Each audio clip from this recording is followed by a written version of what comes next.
I'm not sure how this tattoo works, and I know Gustavo's not.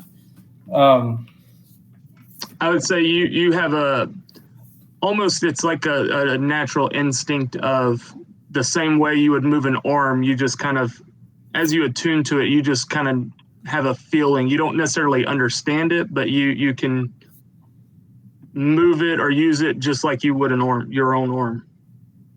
Okay.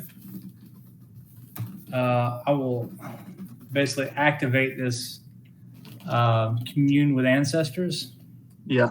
That is, it says I have to roll a d20 to determine which ancestor appears to me.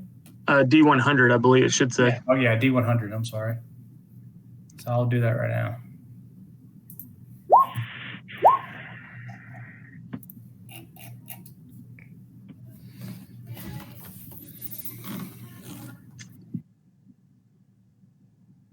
Oh, break time. Yeah.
That's a long talk. Yeah, it is. Yeah.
Still talking. I wonder where you got the table from. The roll table for that.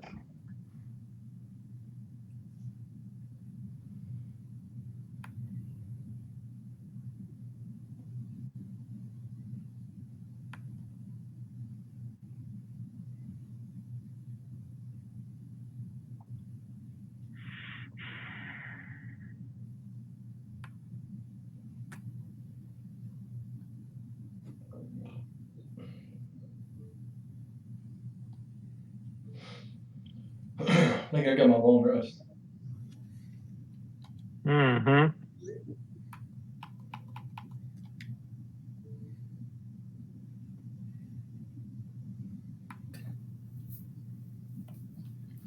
And with that, it'll fade and you can return to the group. All right.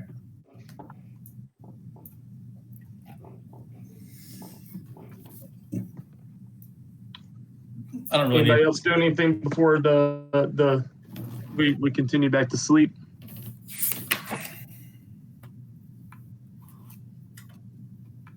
I guess not.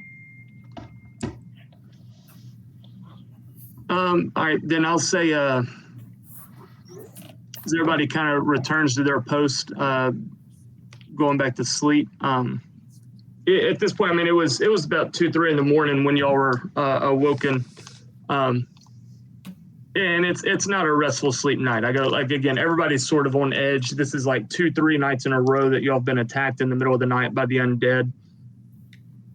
Y'all understand the surrounding environment, but so the sleep is I would say light, not a deep sleep here as everybody returns to sleep. But again, before the sun comes up, actually,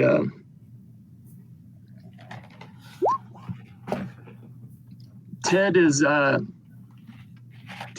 hear a sound off on kind of the tree line, and only Ted, that kind of arouses you from your sleep just a little bit. Okay. As you kind of open your eyes, you look over and you see, I'm talking about a tiny, I mean, like maybe 2 feet tall, and it's almost like it's emitting light from the edge of the trees, and it's sort of speaking. As you kind of look around, nobody else seems to hear this or see this, but it's a very, like I said, just a 2 foot tall. It's almost kind of glowing. It looks almost ethereal in nature. Which direction is that? On the west side of the map. So where you're standing, I would say it'd be just a couple squares off from, to the side from you. Okay. As you look at, you get a general sense of a little bit of playfulness, almost mischievous or kind of just smiling, jumping, kind of has a lot of energy.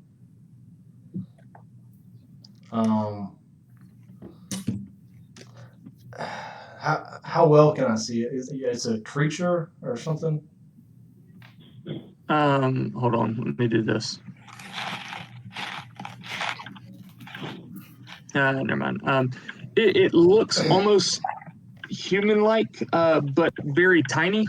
Doesn't really have a face or clothes on. It looks like almost like a little ball of light, but it's wearing almost like a tribal mask, kind of like the goblins that y'all saw early that had the different tribal masks, but its hair is sort of just floating, almost looks like just vines, sort of like vine-like hair, just kind of flapping, but even though there seems to be no wind. Oh shit. Again, doesn't look threatening or anything like that. It looks playful, almost inviting or calling to you. I'm gonna try to talk to it from here. Okay. Like,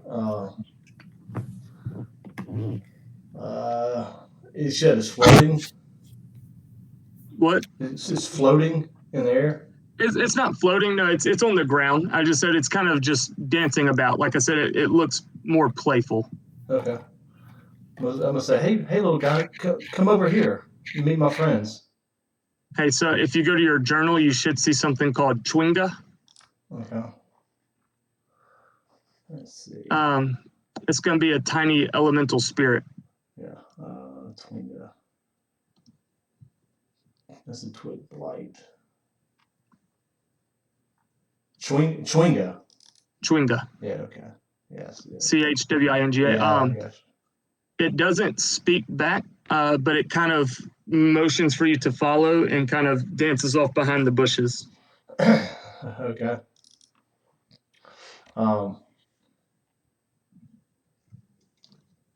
do that. All right. As you kind of get up, Sentry mode. I mean, I should be able to hear and see everything. no, so in Crim, so you won't hear or see this, but you will see Ted get up from his sleeping bag and begin to kind of just walk off towards the bushes. So that you would see in Sentry mode. Oh, if I see him walking off the bushes, I would immediately go, my brother Ted, where are you off to? I saw a little guy in the bush over here. I'm gonna go follow him, see what he's about. I would advise against that. Well, you can come with. Okay, then I would wake the party. There you go. All right. The first one was really good. So Cal wakes the. Oh, I got everybody.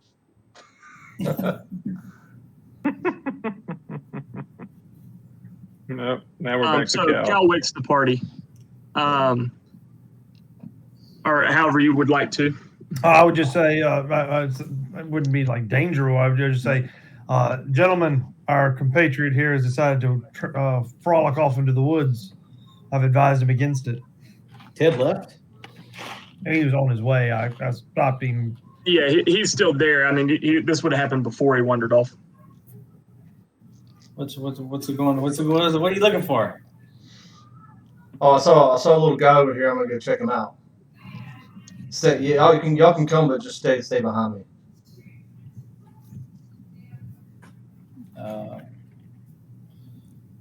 We've already fought the zombie T-Rex. What's the worst that could happen? Right. At this point, I got River will actually speak and say, "What did you see?"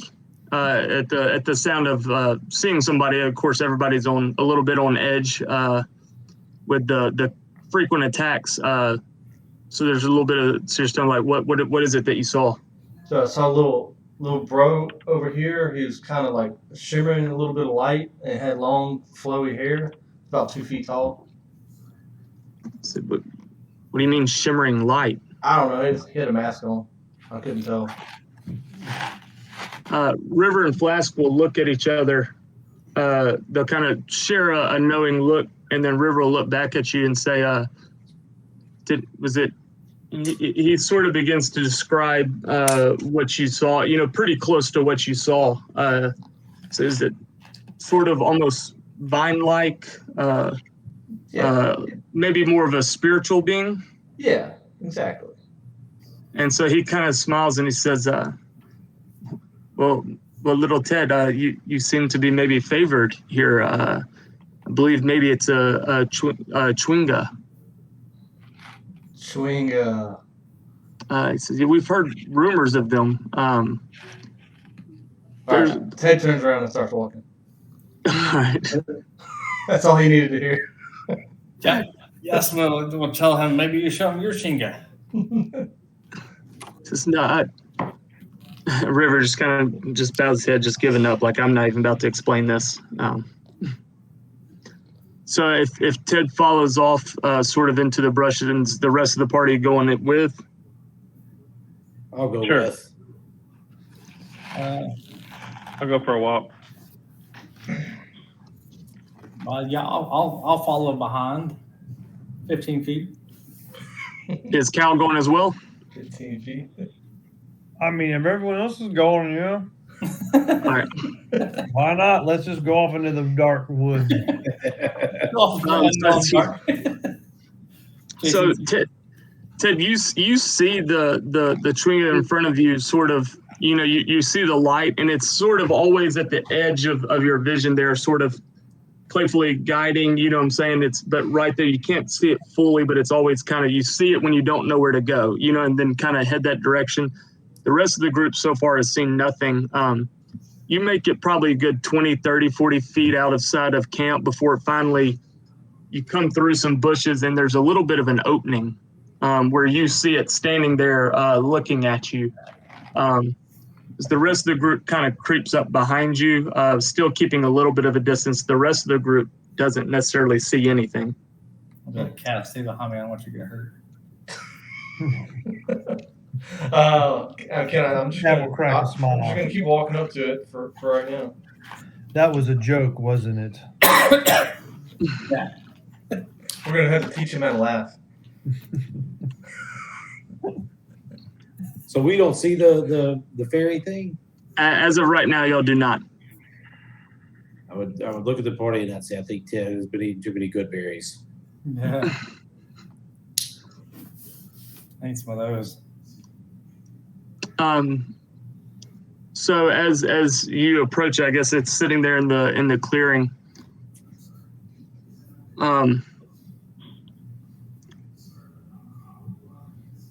Around it in this little clearing, almost in a circle around it, you see these little motes of light sort of begin to just magically appear floating up from the ground. Small little motes of light as they begin to sort of swirl, and they begin to come together and form almost a picture in front of you. Okay. And I'll have that exact look on my token that I do in real life.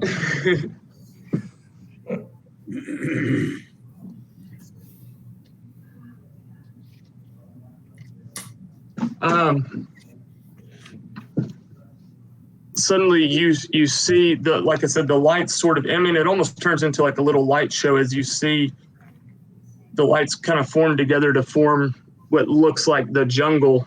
And you see a tiny little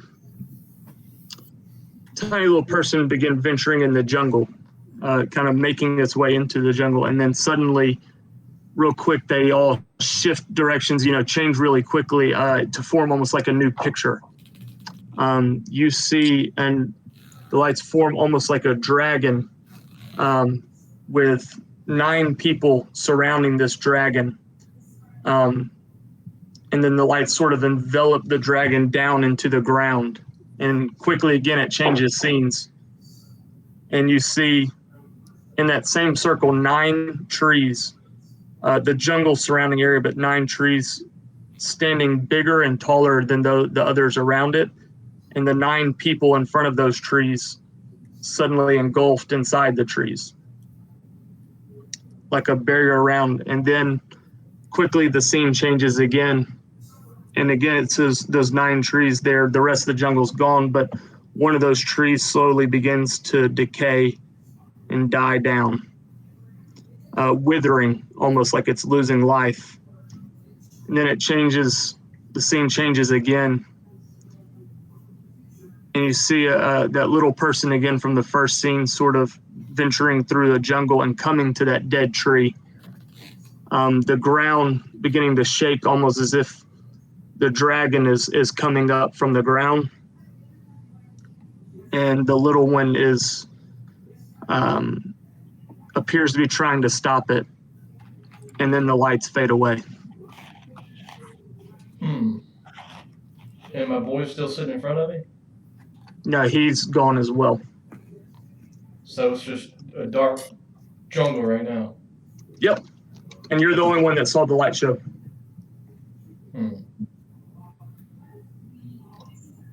And everybody's standing behind me? Yep. And they didn't see any of it. Okay, I'll turn around in a few circles like John Travolta. I'm like, that was the craziest shit I've ever seen. As if I think they saw it. Yes. We just did see a zombie T-Rex. I saw a bunch of lights and pictures. Did y'all see that? With all the trees and the dragon? Nope. Okay, I'll explain to them what I saw. One guy running into the jungle. The dragon coming down to the earth. 9 individuals trying to fight back the dragon. Trees come up. Did the people disappear into the trees? Yeah, it was almost like the people melded into the trees. Right. And then one tree died. The little guy came back. It appeared the dragon was coming back out of the ground. But the through line to that, I think, would be 9 people, 9 trees. One tree died, and a little guy was still alive at the dead tree. And that's about it. Makes no sense to me. I couldn't tell the location. It's in the jungle somewhere. Would I get anything from that? Maybe not necessarily. You probably wouldn't understand it just yet. Yeah. You saw what you saw, and I think your understanding of it is correct, but Ted doesn't necessarily know all the pieces yet. Okay. I'll keep that in my pocket. Yeah. Maybe a little bit of a prelude to something later. I'm just counting trees. 9. Count to 9. I can't. Remember that. Okay. So that little. Hey, also roll a d10 for me real quick. Okay.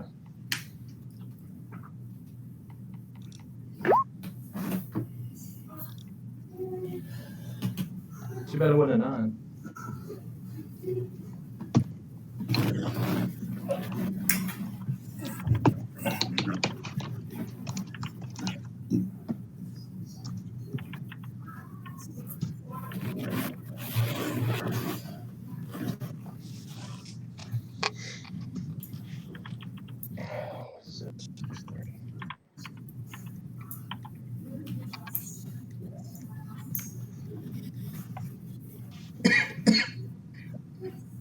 Oh, what the heck?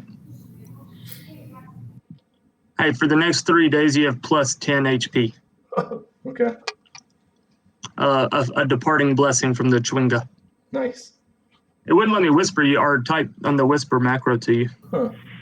Okay. But that's all it was. So y'all are kind of standing in the jungle in the dark. Ted relays everything he just saw to y'all, and that's kind of where we're at here.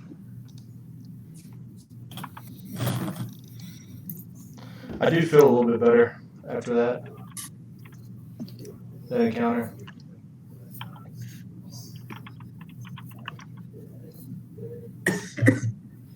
That's great. We still have to get to the river. Yep. Let's make our way. We aren't going to get there on good feelings.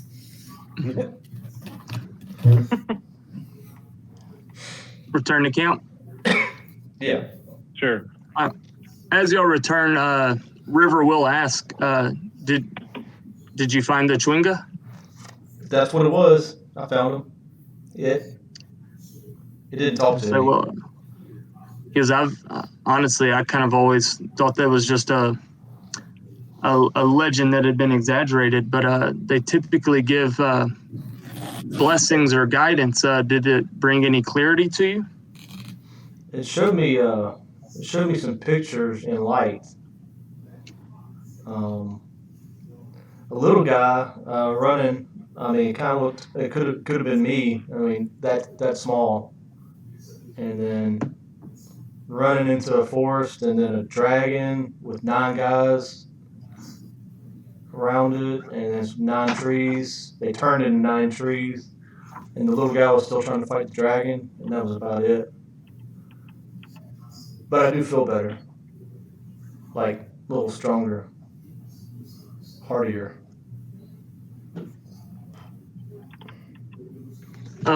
He and Flask will again kind of share a look at the description of what you explained to them. And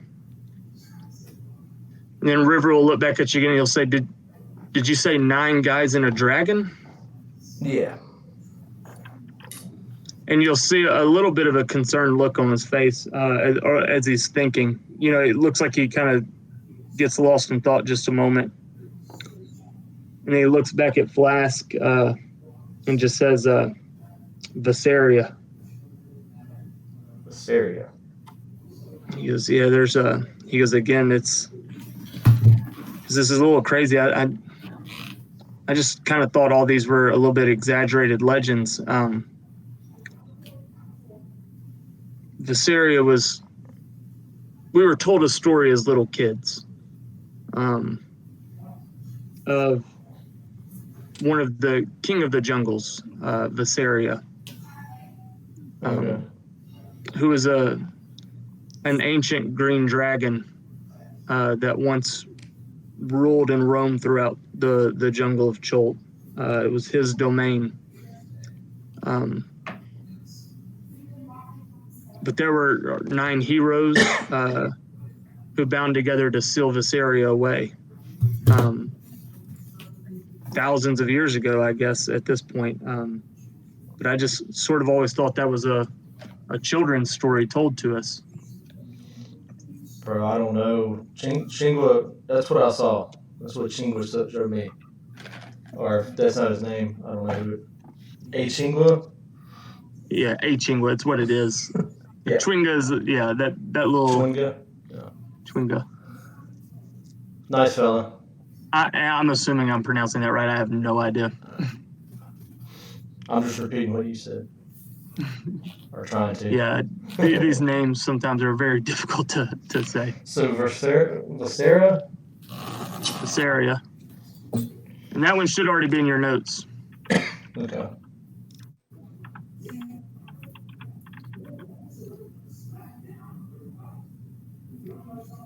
Oh, yeah. All right.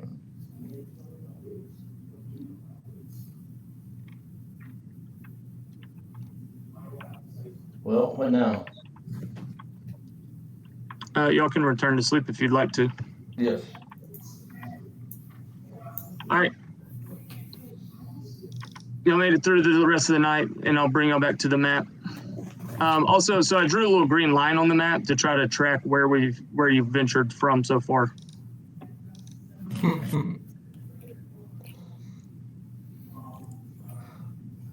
Get to that river.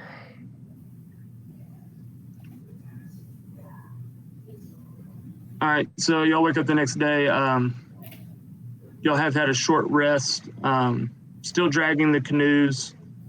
Day shines up. So y'all tell me what hex y'all want to go to next. I'm assuming we're making the beeline for the river here. Yep. That's the plan. All right. Then I'm going to move y'all down. We'll say it's an uneventful day. Just the arduous journey through the jungle. Because I haven't figured the entire how we're going to change all this yet. I'm just going to say, so far, 2 days journey, y'all have no encounters. Nothing necessarily special happens. Y'all get towards the edge of the river, and as y'all kind of approach, y'all break out of the thick of the jungle, so to speak. And as y'all approach, y'all realize y'all are at the top of a cliff. So there is a sheer rock face, and it's probably a good 200 feet down. But you see the river below you. You hear the echo off in the distance of the chatter and of monkeys. And that's where River will tell you that's, the Ataz Muhaha, the laughing gorge that you hear off in the distance. And they sort of point, and you can, now that you're out of the jungle and sort of on the cliff, you can see off in the distance there does appear to be a decrepit kind of broken bridge that goes over the gorge that you can see far off in the distance, and that's where all that sound is coming from. If you look more south, you can see it's still a long way until the cliff sort of dies down and goes back to even level with the river. All right. So I've got 50 feet of rope. how far down is it? Do we know? About 200 feet. 200. This will make it most of the way. 50, 200. Terrible at math. Yeah. Yeah. Well, we can walk down till we get to something little shallow bank area. So that's what I'm saying. So where you're standing at, it looks like it might be another day's journey down to an even bank. Or if y'all want to take Gustavo's idea of rope climbing down, you can get to the bottom of the river today. Do we have enough rope? I don't have any rope. He's got 50 feet. Yeah. That only leaves 150 foot fall. That's for y'all to do the math. That's dumb math. So, do we take exhaustion points for not getting a full rest? No, I haven't. I'm going to modify the travel. At this point, I'm not giving anybody exhaustion. I'm just trying to get us through this a little bit quicker than what we've been moving in a pace. In the pace we've been moving. If we had to roll it with disadvantage on ability checks, that would make this decision. Yeah, I know. Yeah, as of right now, I'm not going to say anybody has exhaustion. Does anybody else have rope? In fact, I'll tell you what. We made 2 days journey. I'll go ahead and say everybody can take a long rest here at this point. Sweet. We'll say somewhere in the last 2 days that y'all have traveled, y'all have got a long rest in. Until I can figure out how to better modify this travel time and rest and all that, exhaustion, all that kind of stuff.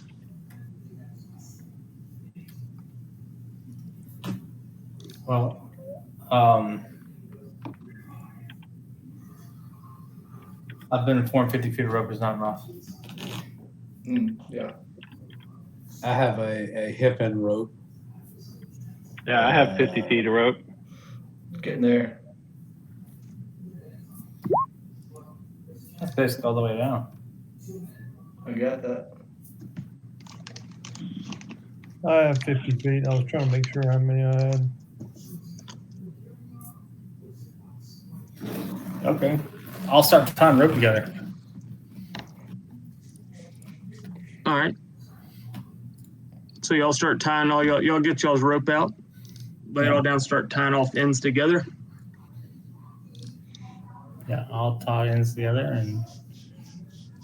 and while I'm doing that, I'll ask Cav if he's ever seen elephants in these jungles. Me? Yeah.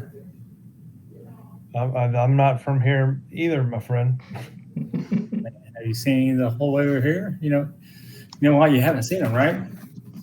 I haven't seen any elephants that I know of. I don't think. Have I seen an elephant? I don't think y'all haven't encountered an elephant since. I thought we encountered something. I can't remember.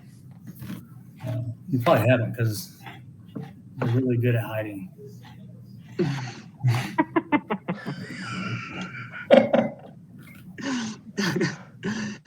Everything y'all have encountered should be in the in y'all's journal at this point. Frost giants. Frost giants. Hey, Dieter.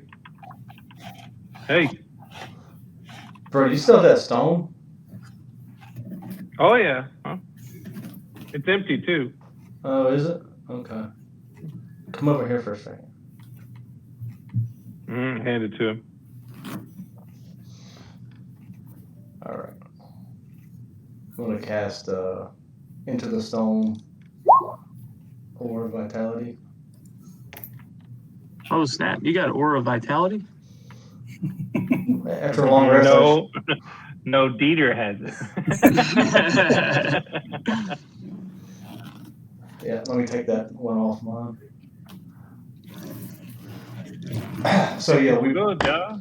both have it now. Well, you Yeah, have soon by this time, I'm done tying ropes together. I'm gonna find a place to anchor this rope. Okay. I'd say it doesn't take long to find a sturdy tree that you can tie it around. I'll do so, and I'll pull on it and make sure it's secure, and I'll try to make my way over the edge. So as you throw the rope over the edge, you'll see with it the distance between the edge of the cliff and the tree you tied around, the rope falls maybe just a good 15 feet short of actually hitting the ground. Mm-hmm.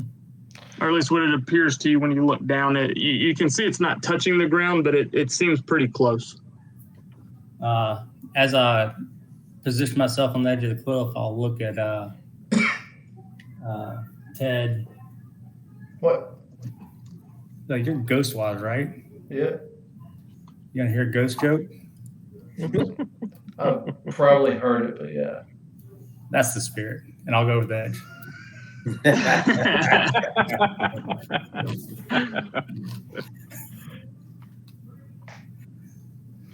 All right, Gustavo goes climbing down on the rope, making his way down the cliff.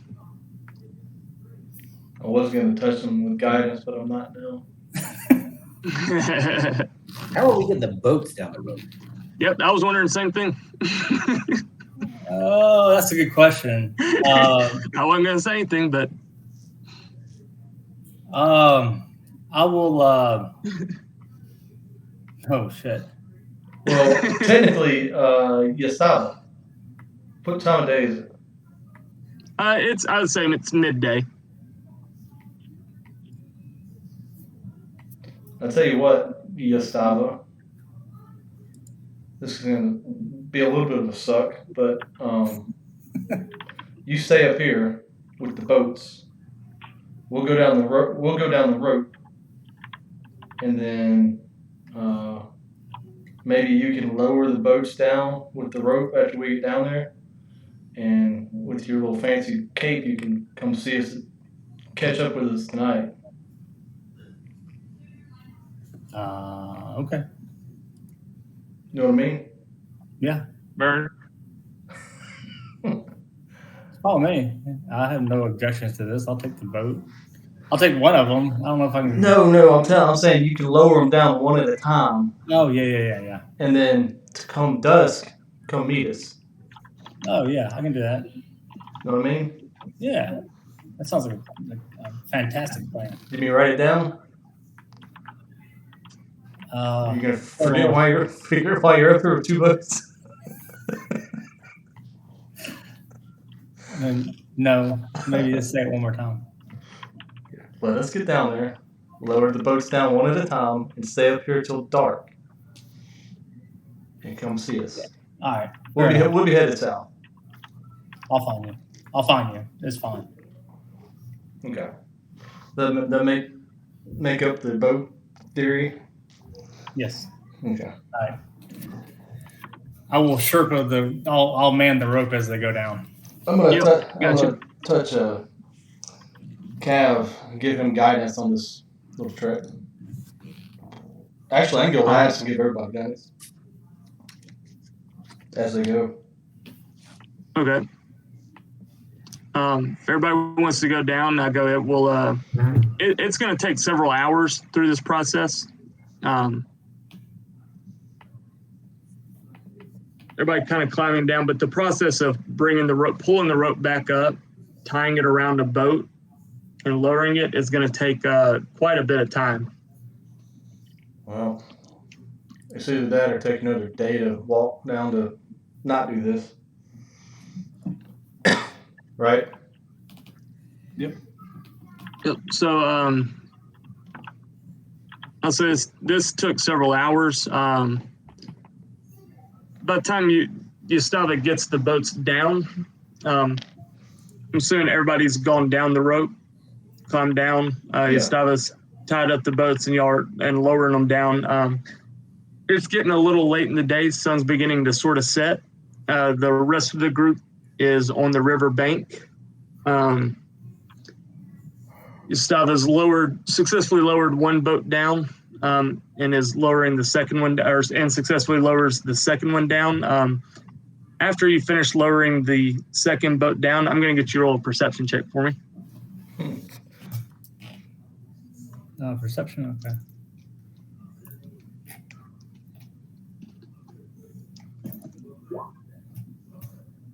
$16.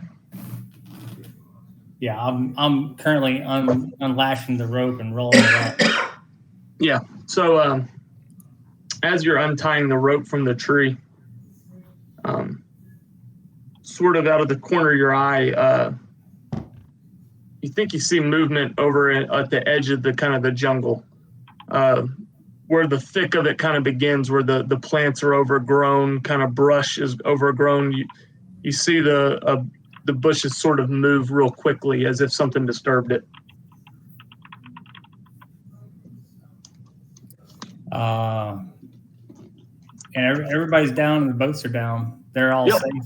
They're all safe and sound. Yep. And the rope is untied. Okay. I'm going to hastily roll that rope up and as quietly as I can make my way down the river. I'm going to parallel the river in the jungle and try to get away from this current location. All right, so you're staying atop on the cliff and making your way south along the cliff face at the top? Yeah. All right, and what's the group down at the bottom doing? We'll get the boats. I mean, the plan was for him to come catch up with us at dusk. All right, so we'll say y'all get in the boats. Y'all branch off into the river. Y'all launch off into the river as it begins to head down south. At this point, it's the sun's setting. It's getting dark. It's very dim. Sun's low. There's very little light kind of hitting the land here at this point. Yustava, as you've begun kind of trekking, keeping the cliff face to your left here and making your way south, I'm going to get you to roll another perception check.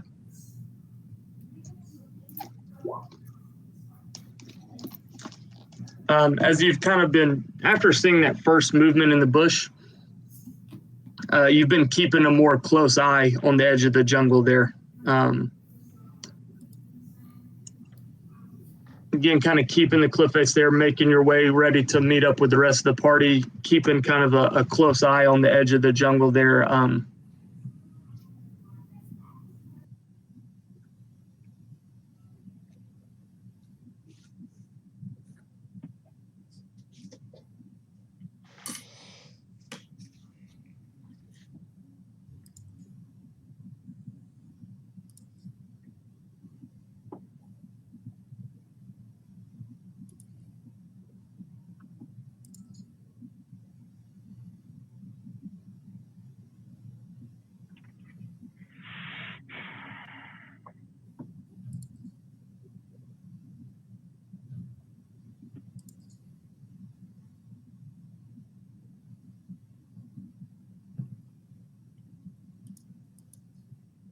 Okay. Shit.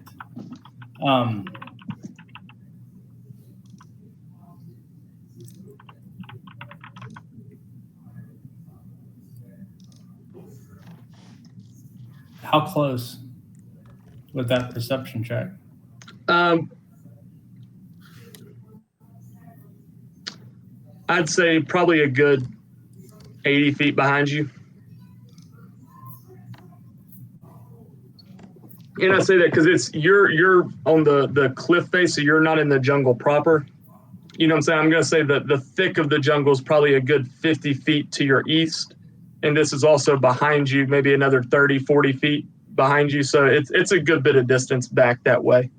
it's, you know what I'm saying? So it's 50 feet in a straight line to the jungle, then another, 50 feet back, maybe 100 feet behind you. Okay. I'm going to dash as quick as I can off into the jungle, away from the river, away from everybody going down the river. All right, so just to clarify, so if we're looking at the map here, the group is headed south down the river. You are also headed south so that the cliff face would be to your left and the jungle's to your right. I'm going right into the jungle, trying to get whatever this is following me away from the group proper. So you're running towards what you saw? No, I'm running off into the woods to my right. Okay. Gotcha. South and to the right. South and to the right. Gotcha. Okay. Understood. I want it to follow me, not them. Okay. Understood. Well, we're like 150 feet below it. Well, I don't know what it is though. So. Yeah. Y'all aren't there. So as you take off running sort of into the jungle, we'll fast forward a little bit here and say that the sun is set. It's getting kind of nighttime. The group on the river traveling in the boats has cleared the cliff face. So where the cliff face would kind of merge back down into the ground level. Mm-hmm. And with the sun setting, this is kind of the place where y'all planned on meeting up with Yastava. So we'll say y'all kind of dock the boats on the riverbank and kind of set up a quick makeshift camp. Planning to meet Yastava at this point. As y'all kind of made the beds, maybe got a small little fire going with some food cooking over the fire. As everybody's kind of preparing, y'all realize Yastava hasn't met up with you yet. I knew I should have written it down for him. He's probably playing in the jungle.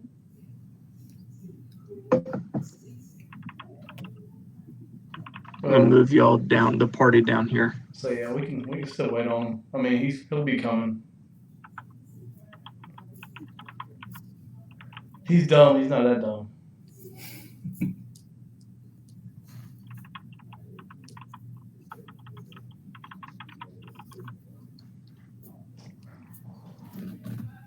So y'all are just gonna chill and wait there at the camp here. Yeah, we'll give him from time of landing about an hour. See what happens. All right. As the hour goes on,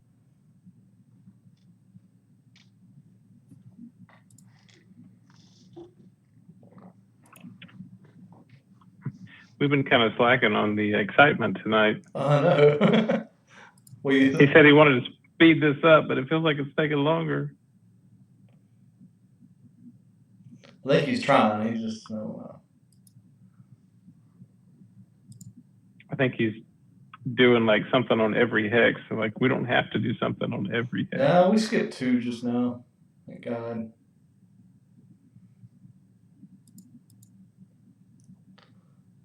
It could be like 2 a day or 3 a day.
So as y'all kind of made up the camp, y'all been giving it time. I'd say another hour has passed, and Yastava is still not joined y'all at this point. At this point, yeah, it's starting to get darker. The night is kind of persisted on. It's probably 9-10 o'clock, and at this point, y'all still haven't seen a sign of Yastava. So should we set a fire? And do I mean, yeah. So we can stoke the flames on this fire. I mean, if we hadn't seen them by in the morning, I mean, we'll have to go back and look for them. All right, so y'all gonna stoke the fires? Yeah. All right, as y'all stoke the fires, Does anybody have Another- sending? Not yet.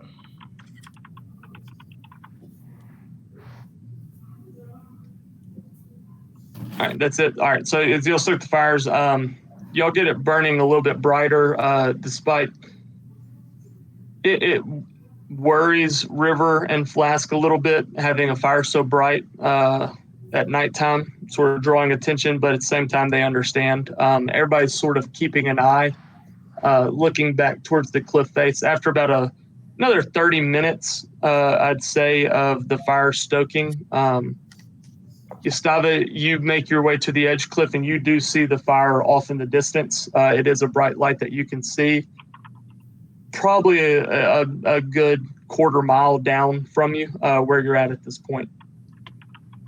I'm going to jump off that cliff with that cape and fly directly to that camp. I will land and tell them to put that goddamn fire out. All right. You're welcome, man. Flask will agree immediately and say, yes, I concur with this. We need to, I'll take we need to lower it. I'll take my jar of water and never-ending water and dump it on there. As Ted opens the flask, just a geyser of water comes flowing out, just drenching everything around the fire, soaking it in water. I'll tell them that I saw at least one, possibly multiple of those giant flying snakes up there that we saw on top of Firefinger. Just for clarity, the flying snakes aren't giant. The flying snakes are smaller. Oh, okay, okay. You So, saw yes. flying snakes? Yes, flying snakes. Mm-hmm. That's why I didn't come directly down here, because they're just fly down here. I hated those things. And I hate snakes. Well, fire's out.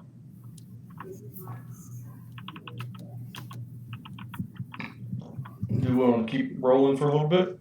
Or we didn't get any rest? Isn't it nighttime? Are we at the campfire? We're on the river. Y'all are on the river, so he just extinguished the fire. You don't want to rest here? Or keep going? Maybe we should move a little bit since there was a fire attracting everything to this position. Okay. Yeah. Oh yeah, good point. Maybe we'll leave the fire behind.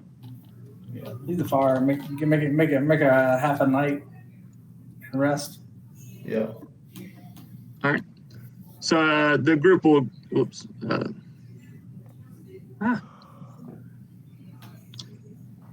as y'all set out from that, making another kind of traveling at nighttime, moving down the river. But again, Flask and River both have told you that traveling by river is much safer, less encounters with the wild animals. Y'all do travel another couple of hours down further down the river and pull over and kind of park there, putting plenty of space between you and the fire, setting up camp for kind of the remainder of the night.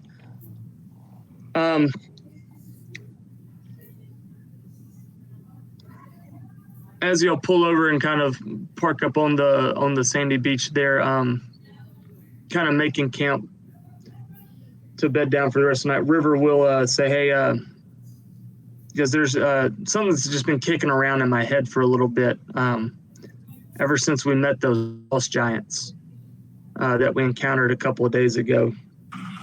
he said, you know, they were asking about Artis Cimber. Mm-hmm. So y'all haven't heard anything about him? Y'all haven't ran into him or met him at all? Nope. Didn't we decide that we hadn't? Yeah, we have not. No. He'll say, so I need to tell y'all something here. Artis Cimber he's another one of those legends that I sort of didn't know if it was entirely true or sort of exaggerated, but that's what doesn't make sense to me. As he sort of, again, he and Flask make eye contact again, almost sharing a silent moment. And he goes, Artis Cimber is a sort of a known hero of Mesro back in, long before we were born.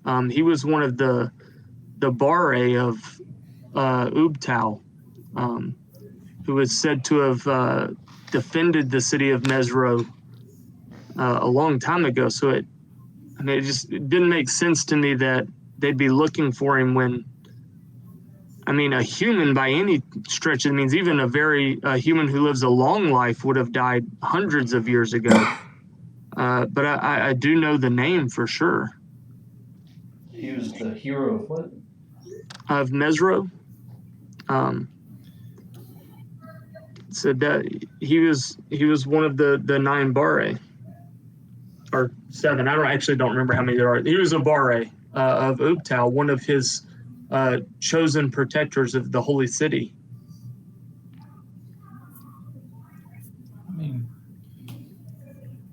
And what's the holy city? Mesro.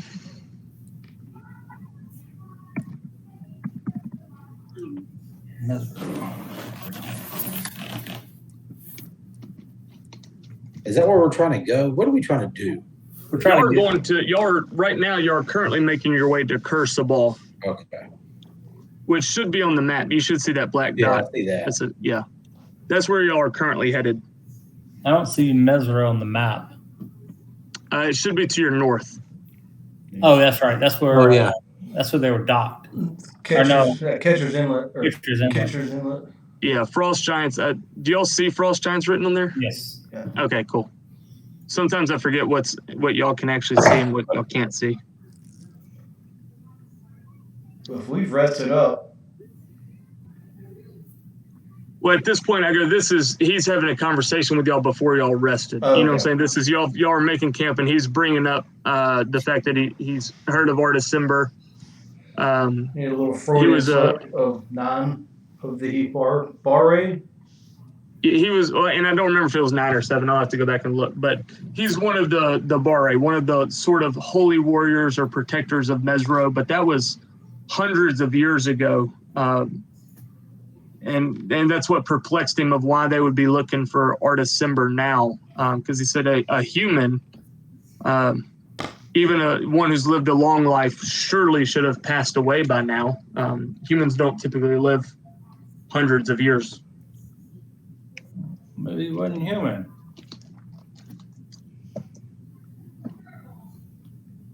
He says, well, the legend says, these sort of stories we were told as kids, Artis was the only human who was selected as a Barre of Ubtao. That's sort of part of the reason why he's so famous, is he was the only human chosen. All of the others were natives of Cholt. He was the only foreigner. And why is the holy city holy? That's where Ubtao resided thousands of years ago, before the entire city of Mesro and Ubtao departed from Cholt. Ubtao. I'll kind of perk up when he says that. Barre. I spelled it wrong. Yeah, you can almost think of them sort of like paladins. They were kind of holy warriors of Ubtao. Y'all should have heard that word before. Just as a reminder, there was another name that was mentioned as a Barre. I'm sure I wrote that down. It's Rosny.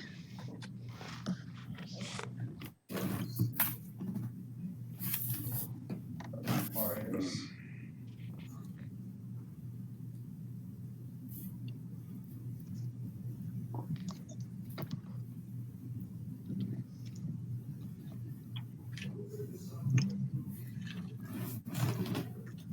So that name should be in your notes as well. It might.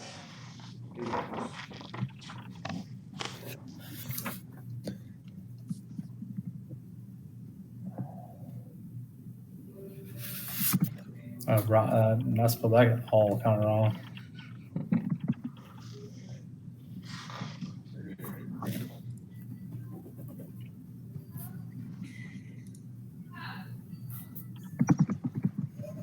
Rosny.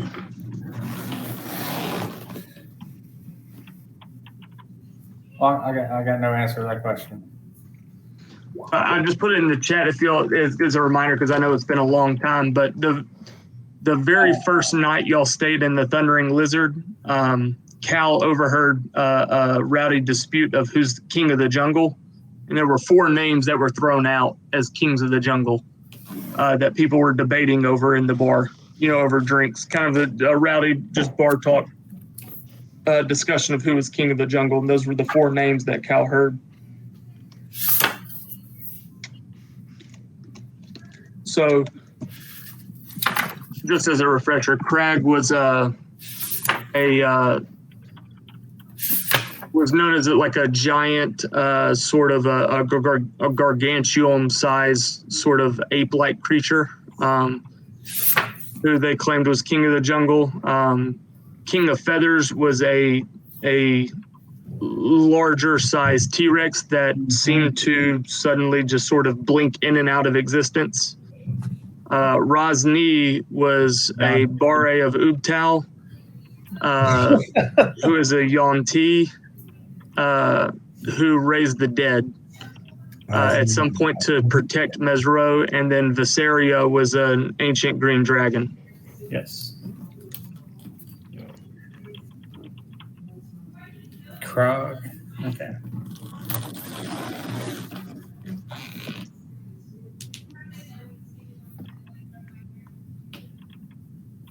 Mesro.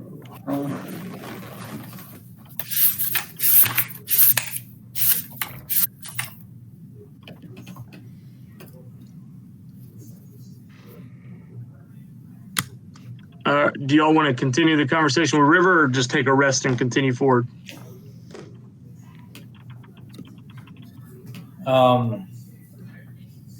So all of these 4 kings of the jungle should be hundreds of years ago. No, so it's rumors. These are all 4 kings that people argue over their sort of exploits or what they're known for in the jungle. So Crag is a gargantuan size ape-like creature who they say still exists in the jungle, though. Okay. People from Port Nyanzaru don't really travel far from Port Nyanzaru. But it's said that he's king of the jungle, ruling, and the counterpoint was some said he was the king of the apes, not king of the jungle. Others put forth the king of feathers, who is said to wander around. Others said that was the king of dinosaurs, the counterpoint. Others said Rosny was the king of the jungle. That point was that, no, he's the self-proclaimed king. He made himself, he declares that title himself, a sort of fallen hero of Ubtal, who had sort of gone to the dark side and was leader of the Yonti, sort of. And Visaria was the ancient green dragon, but some said that Visaria doesn't even exist, that was just a legend and rumor. Maybe this Mesro was a legend as well. What's that? Maybe Mesro was a legend as well. River will try to say no. Mesro's definitely a real place. The ruins still exist to this day, though very few actually venture there. It's mostly like I said, there's not much left of it other than the sort of ruins of the former city. There's dinosaurs roamed there. The dead, not the dead don't enter, but it's just sort of overgrown by nature at this point. Ubtao abandoned Cholt a long time ago and took his holy city with him, and since then it's just the ruins that are left, and the animals have reclaimed it. The jungle has reclaimed it.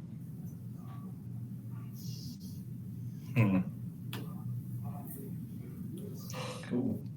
Well, if you come up with any other epiphanies, let us know. Yeah, I mean, Sounds like the dragon was real. Oh, my Chwinga buddy showed him to me. So how would he know? And he goes, well, see, that's why this is sort of bothering me. He goes, it seems like all these stories I was told as a kid, that I just sort of believed were exaggerated tales passed down from the older generations. Maybe there's a little bit more truth to them than I originally believed.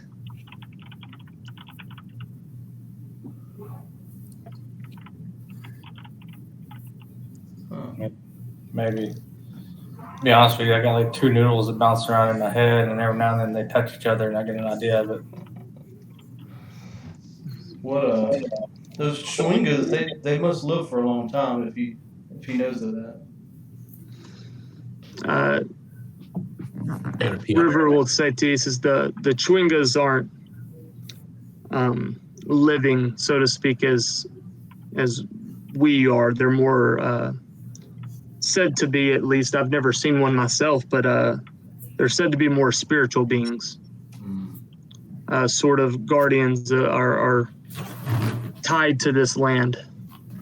Interesting. Well, y'all's two stories line up, unless he's heard the same story. But if he's a spiritual of nature or whatever, he probably didn't just hear it from his bar buddies.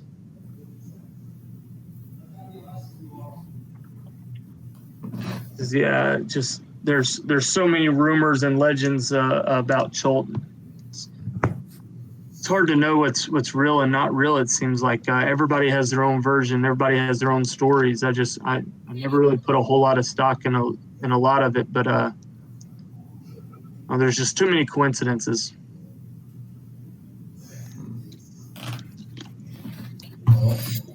Yeah, we'll chew on it tomorrow. So yeah, I think you're right. Maybe we all just need a good night's sleep. Yep. Let's do that and head out. As everybody gets ready to go to bed, everybody sort of beds down for the night. Cal's posted up in sentry mode. The defender making the circle around the camp. Everyone sets down. River tells you that, he kind of expresses that he feels a little bit safer here on the bank as you're out of the jungle proper, away from sort of the undead zones that y'all have been in the previous nights. Everyone seems to be a little bit more comfortable resting tonight, and we'll have a long rest.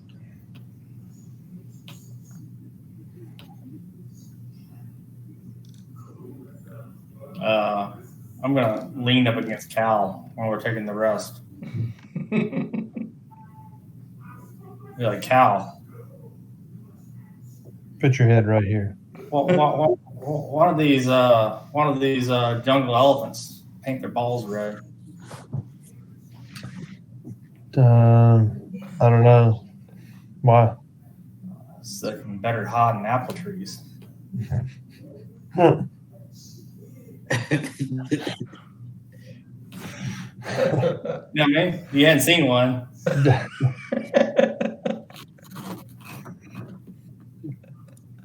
You get it? Cat will smile and say, "Another joke, my furry friend."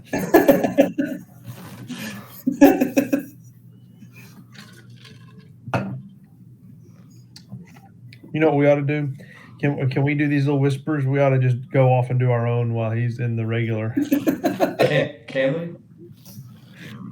I don't know. Is that a DM only thing? Yeah, it is. Oh, damn. I mean, technically, he can't hear us right now. No, he can't. Yeah, it'd be more funny if we just randomly did it.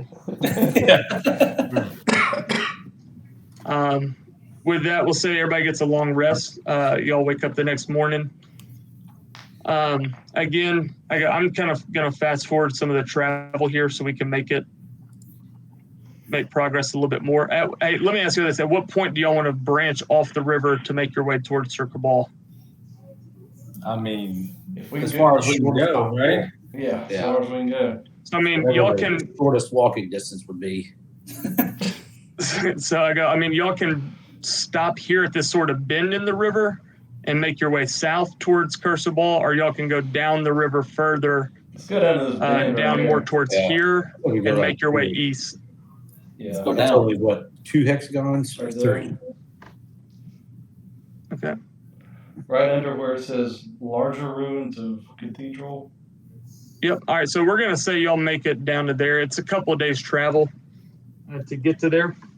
Goodberry. Everybody's At this- Goodberry. Yeah. I'm going to kind of assume that right now. Like I said, I'm trying to speed up the travel a little bit. I don't know. At this point, Cal would pat his pants and realize he left his wallet way back up at top. We need to turn around real quick and go back.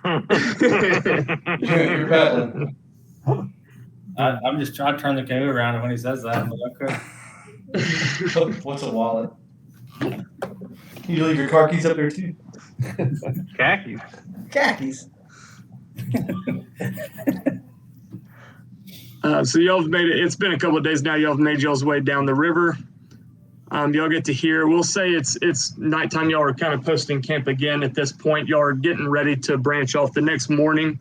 Y'all kind of post up here to get a good rest as y'all are going to try to push through at a more brisk pace to make it to our Cursor Ball, hopefully in a day. At this point, though, guys, y'all are kind of setting up for the night, kind of just chit-chatting again. So far, it's been a little bit uneventful the last 2 days as you've traveled down the river. River will bring up a point to you. It's been a great time traveling with you guys so far. Y'all are clearly great, or very skilled in combat and in war. And while we haven't spent a lot of time in the thick of the jungle, we had a couple of nights there that were rough. We've been on this journey now almost 2 weeks through the jungle. Do y'all have any plans of returning to Port Nyanzaru anytime soon? How long are we going to be out here in the jungle? We're just getting It started. was your idea to go this far. As well, I mean, we're being paid to be guides and help you travel through the jungle. But are we going to be returning anytime soon? Do we plan on turning back, or are we going to continue further? Do y'all have any sort of plan here? I mean, pretty soon. Pretty soon. Bro, seriously, what is our plan? What are we doing? My understanding, and this is Brandon's understanding, is that these two guides know something about Curse the Ball, so that's why we were going there. These guys did not. Y'all rescued an Aarakocra at Firefinger who told y'all to go visit Cursaball. Oh, that's y'all right. were And we ever have there. some kind of favor. We have favor with them or something, right? Yep, y'all have advantage on charisma saves or persuasion checks with them. He mentioned something about a ritual of the 7 winds or something like that can grant y'all the ability to fly. Yeah, let me see. I got it right now. That was my main motivation. Perform ritual of 7 winds. That game was the guy's name was Netfear or something like that. Yep. And we have advantage on charisma in there. Yeah, so Netfear is who y'all rescued in Firefinger. He Yeah. told y'all if y'all are ever that way, go stop in. He'll tell them about y'all's great deeds, give y'all props for y'all rescuing him. We're And he here. mentioned the dance of the 7 winds. I guess y'all didn't know it granted y'all the ability to fly, but Yeah, Surprise, Ashara it does. was the leader of the community. Ashara, Yeah. Yeah. But we have to get a little bit of ways through the jungle to get in there, right? Yeah, a little bit.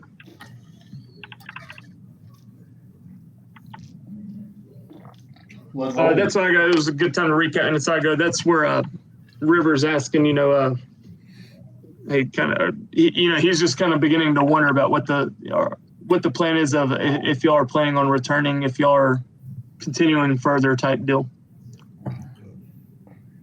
We're going to definitely go to Cursor Ball since we come all the way down this damn river. And I say we just go on to the Valley of the Dead down there in the bottom right.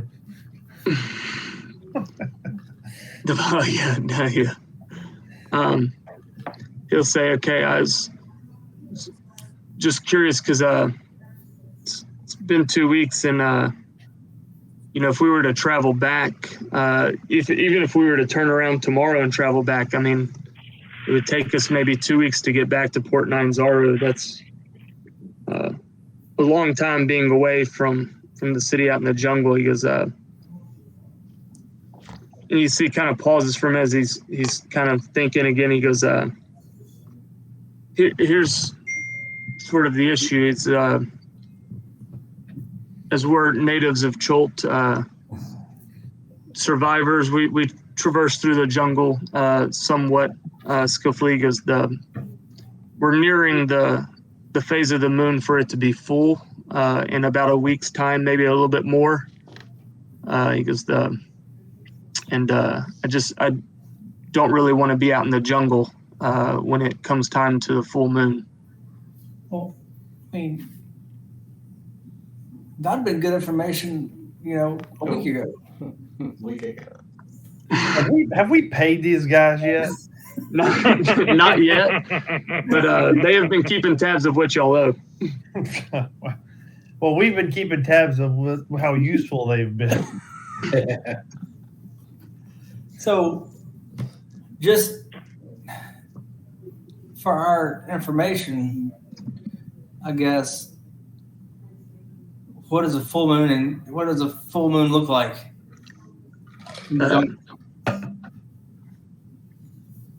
He goes, it's, you can kind of see he's almost choosing his words carefully. He goes, it's just, the jungle's already very overgrown. He goes, but there are times of the year when it seems to almost, again, it's sort of just rumors that I hear. A lot of adventurers embellish, but we've just heard strange things happen at sort of seasonal times, sort of equinoxes and solstices. Strange things sort of happen in the jungle. We've heard of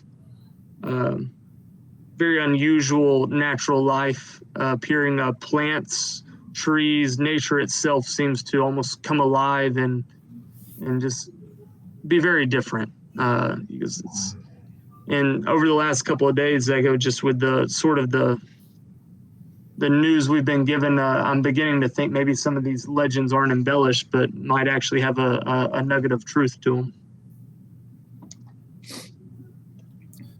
So, I think we should get to Curse Ball as fast as possible. Yeah. We have friends there. Let's go and ask them. I mean, they live here. I was ever told about the jungle is don't play poker in the jungle. Don't play poker in the jungle? Yeah. Another wise words from... Yeah, I mean, there's too many cheetahs. Lord Jesus.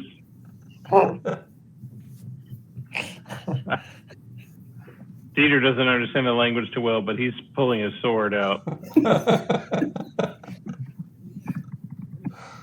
We're going to have to shave him when he's asleep.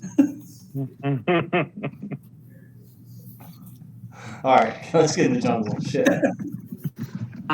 So it's nighttime. You are bedding down for the night kind of deal. It's where he brought up the deal. And at this point, River will say, if it's the plan tomorrow, we're going to head out towards Curseball.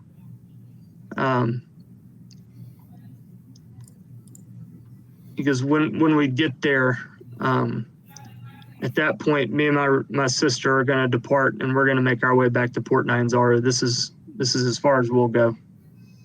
Okay, we'll never see you again. Yeah. Well, we'll talk about it when we get to Curseball. He says, all right, I felt it was good to mention it now, because once we get there and leave you there, I go, we do have our fee as guides of 4 gold a day. We'll probably need to settle up at that point before we head out. I think we'll be happy to do that.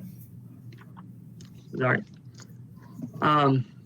With that said, I go, everybody will sort of bed down for the night. Again, nothing major has happened here.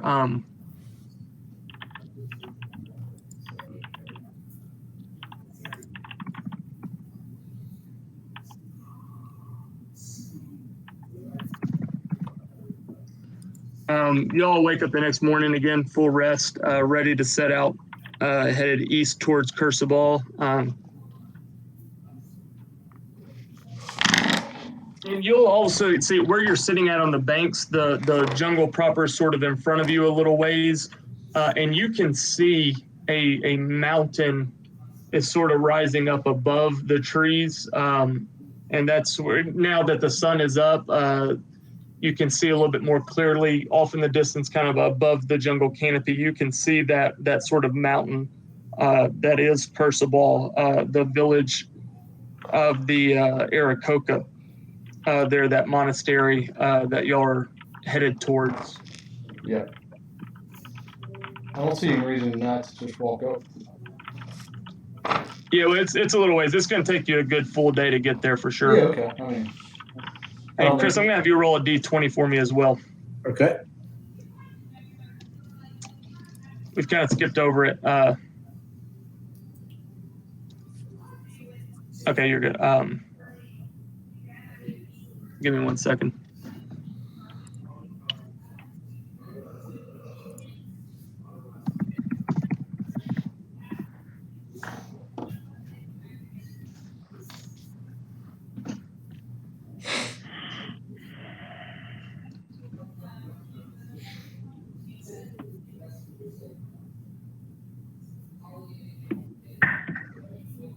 Hold on, sorry. Give me 1 second, guys. I need to pull something up.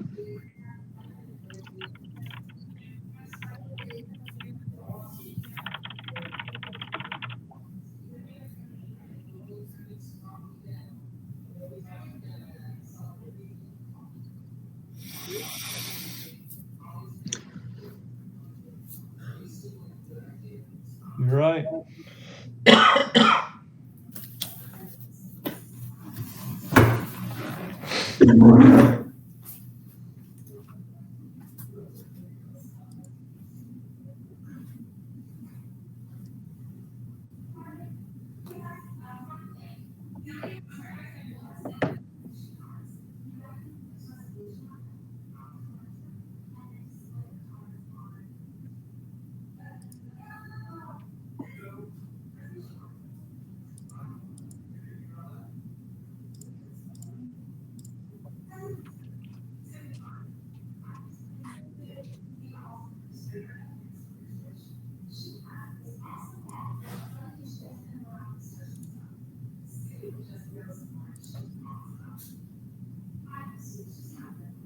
One second.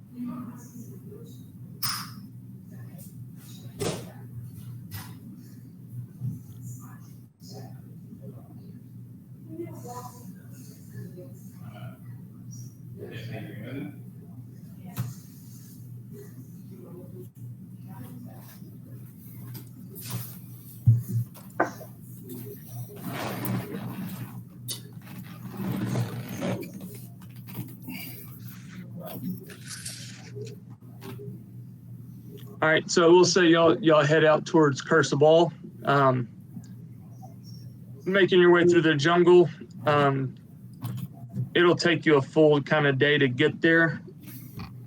I'm actually going to remove these tiles for you here.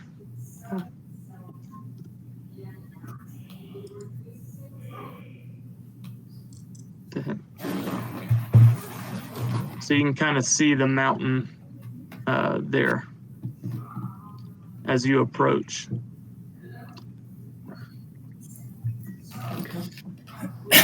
How tall is this mountain?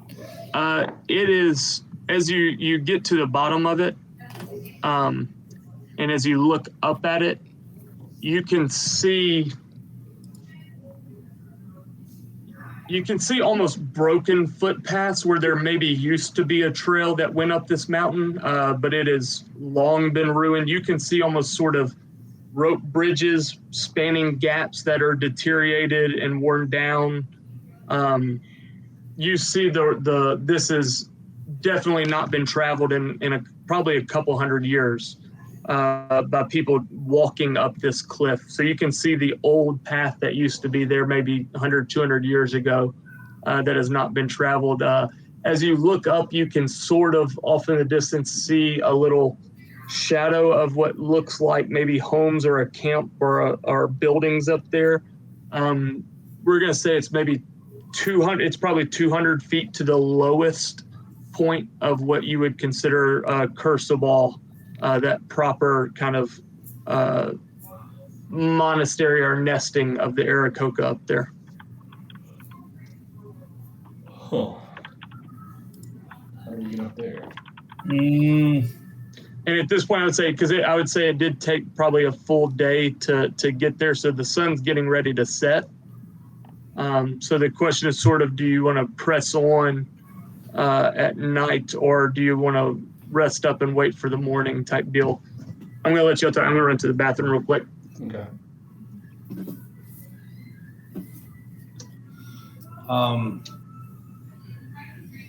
If I see those rickety rope bridges and shit like that, you can see me visibly break into like a nervous sweat.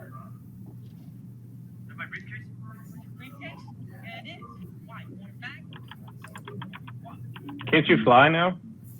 At dark. Or dusk, you can.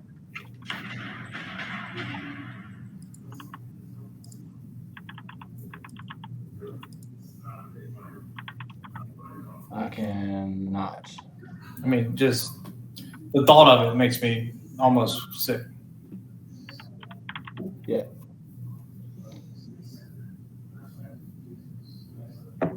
Well, it beats the shit out of what we've been doing, though.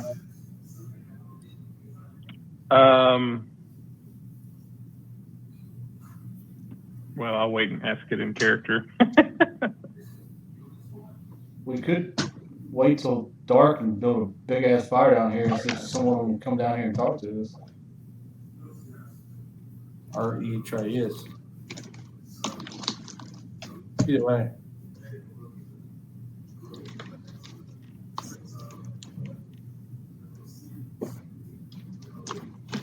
So what are y'all going to venture at night, or are y'all going to go wait till morning?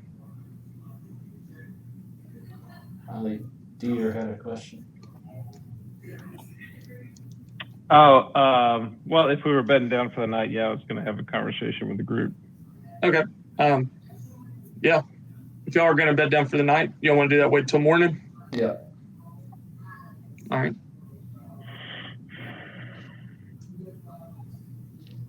I would just kind of, as everybody's sitting down, eating dinner or whatever, or say, is everyone sleeping okay? I am. Yeah. Minus the zombies and. I think Cav is having little issues. I would say Monty has been tormented by nightmares every single night. Oh, nice. Well, that was from the staff earlier, wasn't it? Yeah, it's every single night. That's awesome. As long as he's attuned to it, it's every single night. Well, so I think I told the group why I'm here. I'm here to save all of my people on my planet at home. And so I had a voice in my head, and I didn't recognize it. I don't know if it's one of you guys, but I kind of point back west, kind of the way we came. And I feel like it wants me to go this way. Which direction are you pointing? North? I'm pointing west. I'm pointing towards the large ruins / cathedral that we saw at Firefinger. In his head. So as we've come down the river, the voice is getting louder, and it feels like we're getting closer. But since we turned away towards the curse above, I feel like we're getting further away now. We're getting further away from it. Oh, so you're saying the voice wants you to go into the jungle deeper? I feel like this is why I'm here. I feel like there's something to do with this voice. It's the whole reason I'm on this plane of existence. So Bro, do y'all talk like you? I vote that we go this way. We're not gonna. We came all the way to Cursival. We're not gonna go up. See it? I mean, we can go talk to the bird people first, but I think after the bird people, I want to go this way. Oh, that's fair. I'm okay with that. I mean, I had a conversation with my great grandfather the other day. I think he was my great grandfather. But I'm still kind of running traps on that. But yeah. So let's go talk to the bird people, and then I want to go that way. Yeah, I mean, where else are we gonna go? Yeah. I feel like we are walking around the jungle. We don't even know where we're going. Yeah, I agree. At least this is something to go examine and figure out. I mean, worst come to worst, we kill a dinosaur that's a zombie again. Yeah, that was something. I pull up my T-Rex hide, make sure it's stretched out and tight so it's drying out. Yes. Yeah, at this point, it's been several days. You've dried it out well enough each night. Nice. Well, then I roll up my dinosaur leather and put it in my pack. I'm totally going to mark that as an item. I shield the baby dinosaur's eyes as you do that.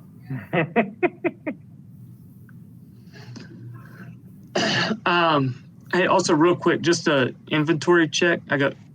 Somebody had a magical bag way back in Port Nyanzaru. Do we know who still has that? Monty had it, didn't he? Yeah, I think we gave it to the monk. T-Rex hide. Hey, cow. The backpack. Yeah, because I have the Dreamer's amulet in it, right? Okay, so and you still have that in there, correct? All right, cool. Yeah. I just wanted to remember who had what. Hey, cow. You. What's the loudest noise in the jungle? An elephant that got his red balls clipped. No. A monkey biting an apple.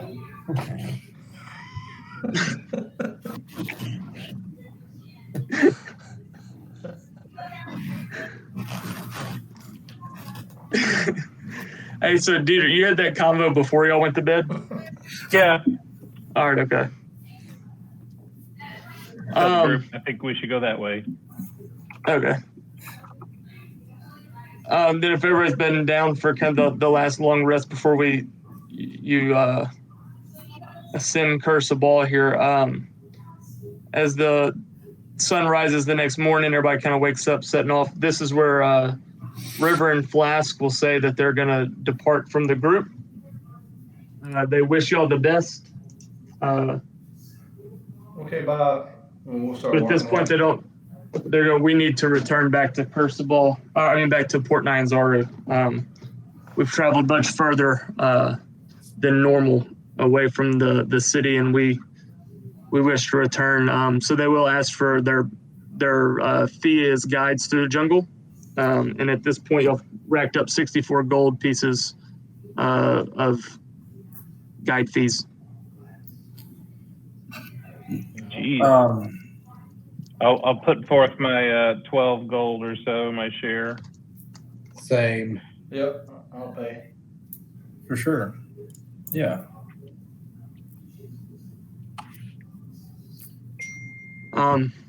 River will kind of pop it up and down, say, hey guys, I wish you the best on your ventures here. I'll say, just last bit of warning here. I go, Curse of Ball, it's the Aarakocra live up there, and I go, they really haven't socialized with others in quite some time, so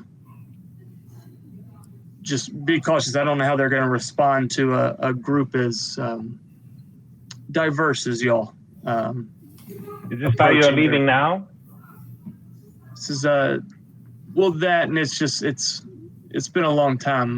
We still have other things to do back in Port Nyanzaru. Hey, well, when you get back,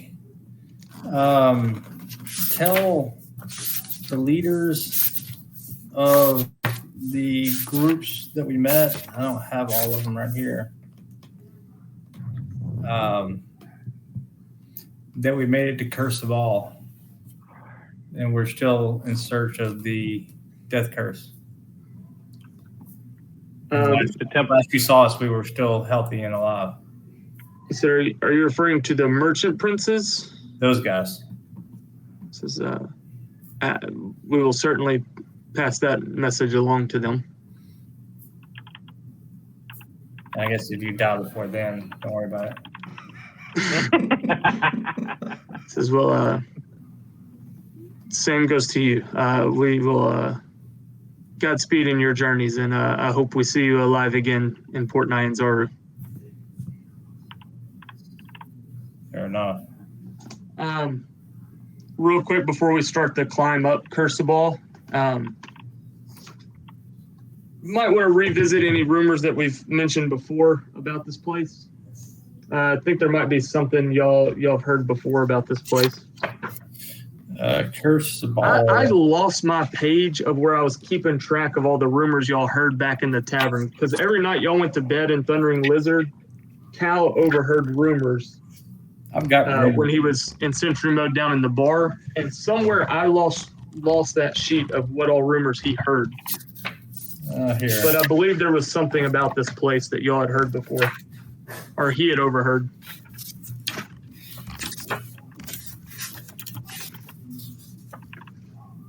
Leads.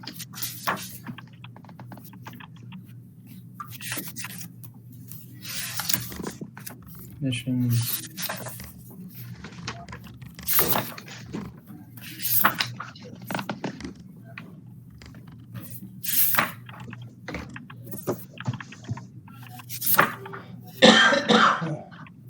It would have been kind of more back at the very beginning.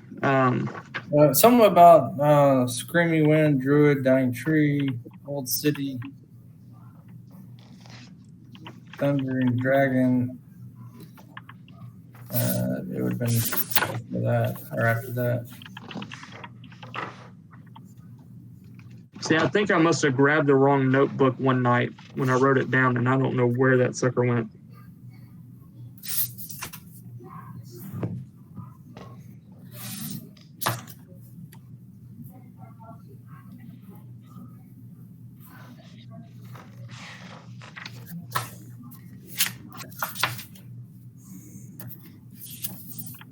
I don't see anything about Curse of All. Okay. What notes do y'all have about rumors? I do have all the Krog, the Red Dragon, Rajni, the Green Dragon, Versa, important Naharali, Group known as the 12 Temple of Utal. Okay, Dragon Turtle, Bay of Chult. The 12 may all 12 not steal. Monastery of the Arakoka. Sagirine. Monastery of the Arakoka, that's where we're going. Yeah. The fourth member of 12, Navi Riley. So what about the Arakoka though? Just that we're on the right river.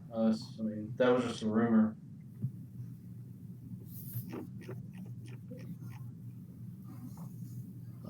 Let's see.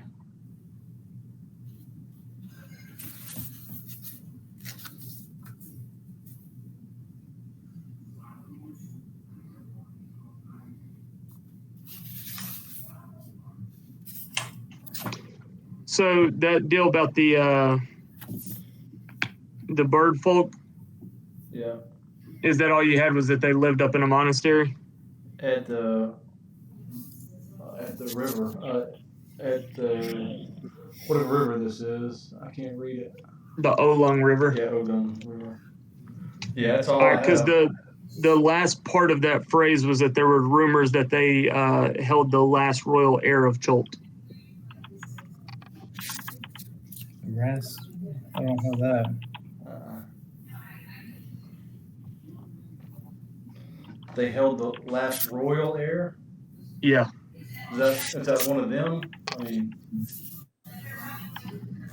That's simply what Cal overheard, was that there was rumors that the Arakoka, there was a monastery of the bird folk at the end of the Olung River that was housing the last living heir of the royal family. Okay, yeah, that's what I thought you were saying.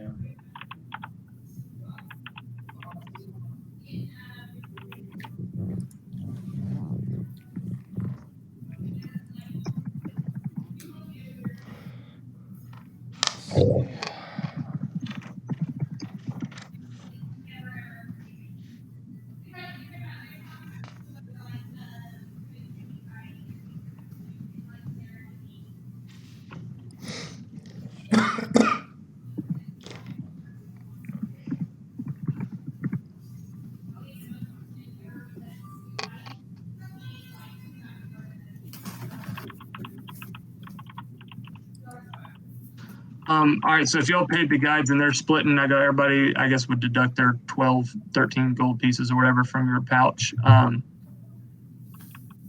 Sun's bright and shining. If y'all are about to head up and climb, are y'all climbing up, taking roads, or y'all roping up? How do y'all want to try to travail this mountain in front of you? I mean, as aggressively as possible. As aggressively as possible.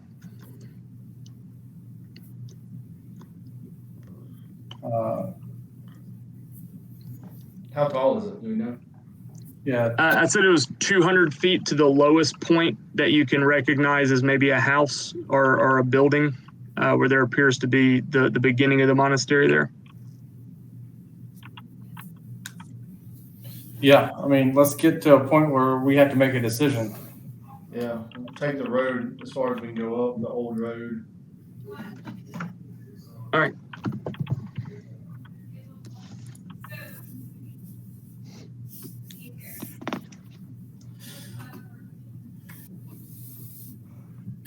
So as y'all begin from the ground, making your way up, like I said, it's a pretty sheer cliff face. The road that maybe once was a footpath is clearly deteriorated, where parts of the cliff have broken off, so the road isn't one continuous piece. There's gaps. You can see where bridges have been built, but they haven't been used for probably 100 or 200 years. They've deteriorated. There's sections where whole planks are missing.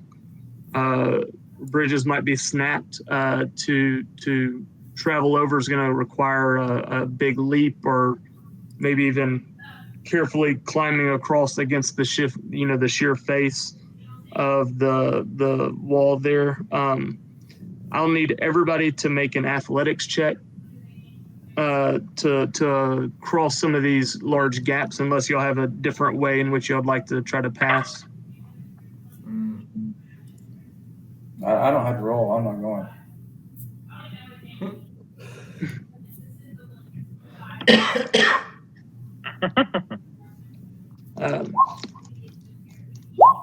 What is it, athletics or acrobatics or just athletics? Athletics. I'll make a Constitution check to see if I even want to try. All right. No. Still a save. As you kind of approach the first, it's a little bit longer of a bridge where several of the planks are broken. What marching order are y'all in as well? I guess I should ask that. That will matter as well.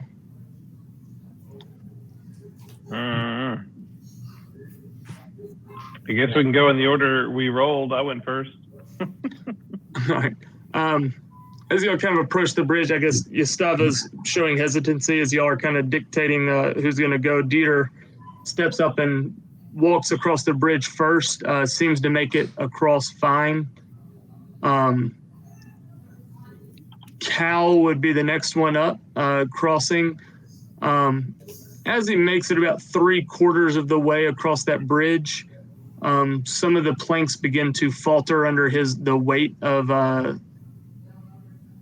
his metal body type deal. And Crown, I'm going to give you get an option here of falling and taking 3 to 6 bludgeoning damage, or gaining a point of exhaustion and trying to catch yourself from falling. The physical exertion of catching yourself from falling. You mean if I fail a roll? Yep. What am I rolling? You rolled an athletics check, which you rolled a 10. Oh, okay. For that roll, gotcha. I choose option 3. I cast Featherfall. You cast Featherfall.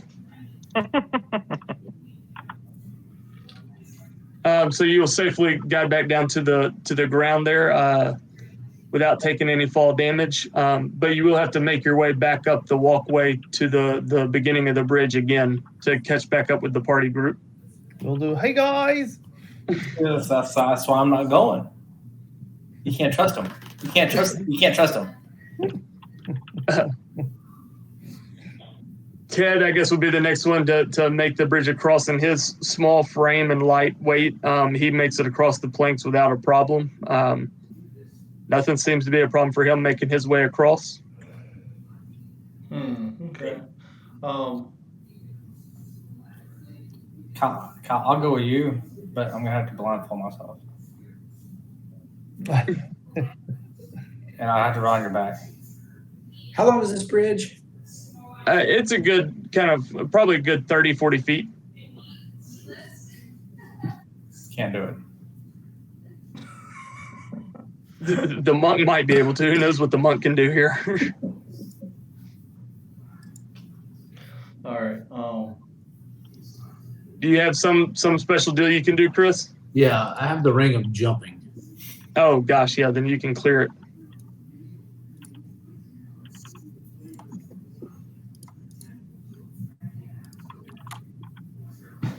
So whatever that says, while wearing the spring, you can cast a jump spell as a bonus action. What's How do you get a jump distance? It's like 5 times your strength or something like that. Yeah. Yeah, you can do it. Oh, I don't know. My strength is 0. It's the actual strength score, not the modifier.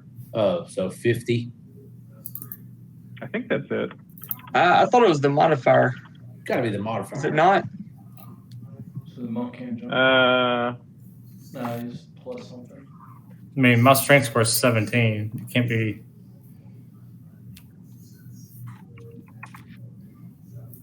I assume you're gonna touch me and let me jump across it. When you make a long jump and you cover the number of feet equal to your strength score. So it's the score, not times anything. Yeah. This, And that's if you take 10 feet to run and jump. yeah, this is so your long jump would be 10 feet horizontally.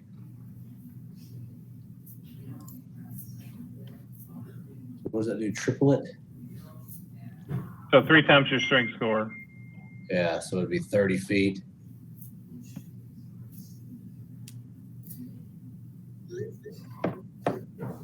Well, I guess I can't do it.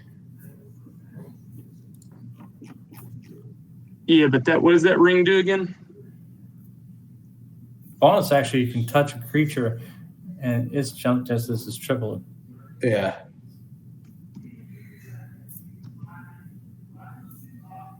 While wearing this ring, you can cast a jump spell from it as a bonus action at will, but can only target yourself when you do so. So yeah, you can triple somebody's jumping distance with that thing. All right, I actually didn't realize that. So if we want to retcon Cal falling and you doing the bonus action to give him triple jump speed, we can do that. Because I did not realize you could actually do that for other creatures. I didn't either. I thought that was just me. Yeah, I thought it was just you. I would do that for Cal, sure. All right, I'll give you that feather fall back and say that the monk knew that he could do that. I shall take it back. How far can you jump if your strength score is tripled? So it's your strength score. What's your strength score? The strength is 10. So triple that would be 30 feet. That's what I said. That bridge is 30 feet. So you could make it. I gallop 10 feet and jump. Magically propelled forward. That metal large creature seems to move gracefully through the air, far beyond natural means. God dang. Ted backs up when he sees a chunk of steel flying at him. I would do the same thing for Yastava and myself. Yeah, my strength score is 17. So you can go a long way. Yeah, my strength is 18. I win. Yeah. I'll jump It's about over. to be 20. I'll jump over that. I could jump 60 feet next level with that ring. As you'll continue making your way up, climbing up the cliff face again, it's narrow roads broken through. Y'all come to another gap that is going to be another bridge. This one does have broken planks spread across. This one does traverse a lot further of a distance. This one is 60 feet long, but the boards are spaced out, like 6 feet between. Most of the boards of this bridge have already deteriorated away. There's only a handful of boards that still exist across this bridge. So you almost have to even jump to the planks, you know what I'm saying, to cross this bridge. You said it's 60 feet? The whole thing, yes. Yeah, I just spammed to the other side. Okay. But you can't just walk across this bridge, I guess is the point I was trying to make. There's so few planks. Oh, don't worry. I'm not. It's a distance Yeah. between the planks. You know what I'm saying? That you have to jump to even reach that plank. Dieter makes a big show of looking back over his shoulder and taking the old Indiana Jones leap of faith off the cliff and then just appears on the other side. Yeah, I'm just going to kind of giggle because I know that I can't do that. Jake, let's just, if we're going up, let's say on the inside, not the outside, what's the wall look like? Just straight rock. Cool. How much further up do we need to go from where we're standing? Probably another 100 feet.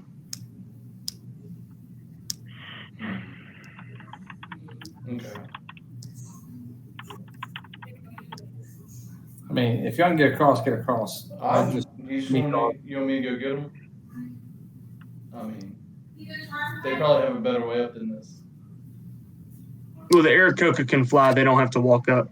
I know, but for us, or y'all. They probably don't on purpose. Well, they might. Not that they would help us, anybody else, but they might help us. They owe us a favor. Well, they don't know we're coming either, and they don't know if we're good or bad.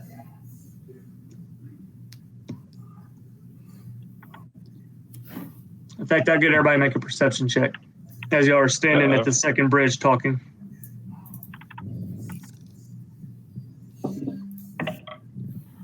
I'm still laughing at my joke.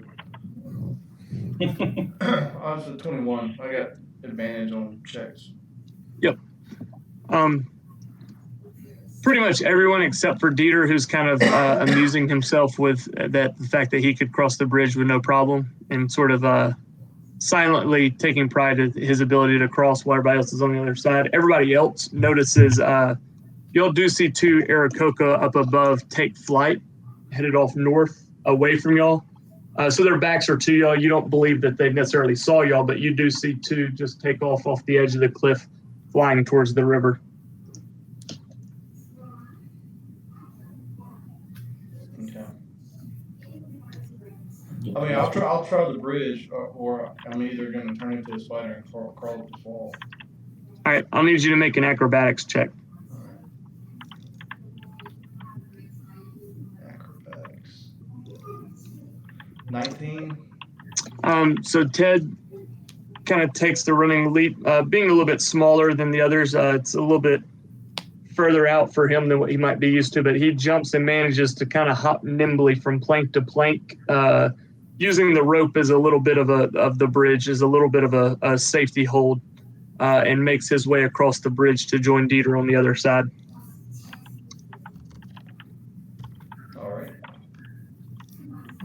Let's see. You're not special. Let's see if I can help somebody. All right. So can I go next? Yeah. If you want to. The monk, seeing Ted make the jump across and none of the planks breaking, decides to follow suit, being very dexterous, kind of hops from plank to plank across, seemingly with no problem.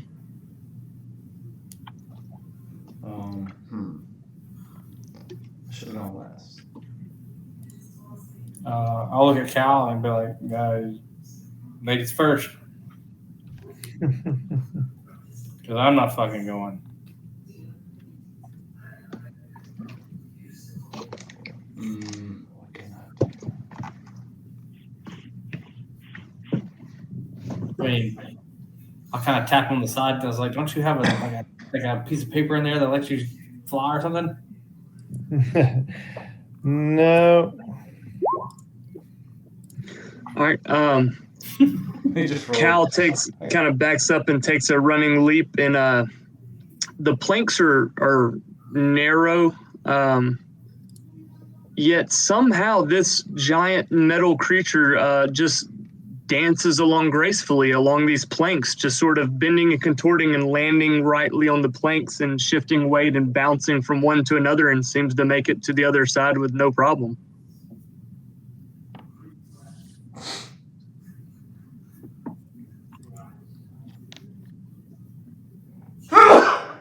Bless you. God bless you. Thank you. Although not. But I don't know what y'all are looking at. I'm not going.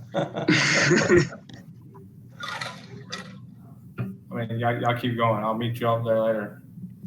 How far is this bridge? 100 feet? 60 feet. Hold on. I'll make.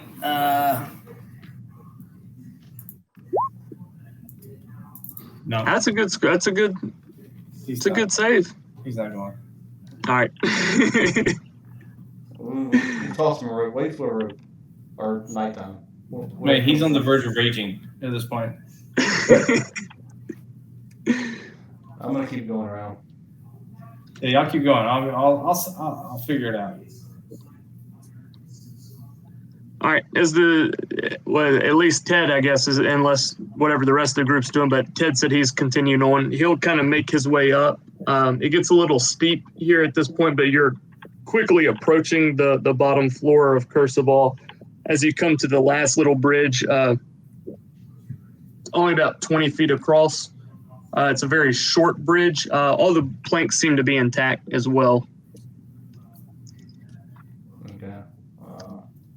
This is kind of the last little gap. Like I said, it's only 20 feet. All the planks seem to be intact. And so in front of you on this narrow kind of foot wall, you can see the plateau up above you. And this last little bridge across brings you to the other side to the foot well that leads up to the opening and sort of the plateau of where the beginning of Curseball is. Okay. So yeah, I want to investigate that bridge for loose planks or something like that. Yep, you definitely notice a couple of these planks are loose. So as you kind of cautiously walk across the bridge, you do notice a couple of planks that appear to be a little weak, and so you take care in making sure you don't step on those planks and make it across the bridge. I'll point at them as I pass by. Tell everybody behind me. Loose planks here.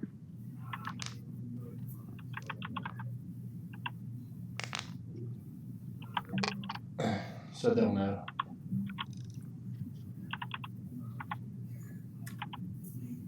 What's everybody else doing? I'll go. Yeah, I'll follow. All right. Dieter and the monk, I'll give you all perception or investigation, whichever one with advantage, since Ted pointed them out. How far is the bridge? 20 feet. It's only 20 feet. Yeah, I just vamp across. Okay. Oh yeah, I used my spell ring again. Okay. So you all cross the bridge as well. And where's Cal? Is he staying down with Gustavo, or is he gone up to cross the bridge as well? All right, I had already crossed. He's already gone. So this is the third bridge, one more up above.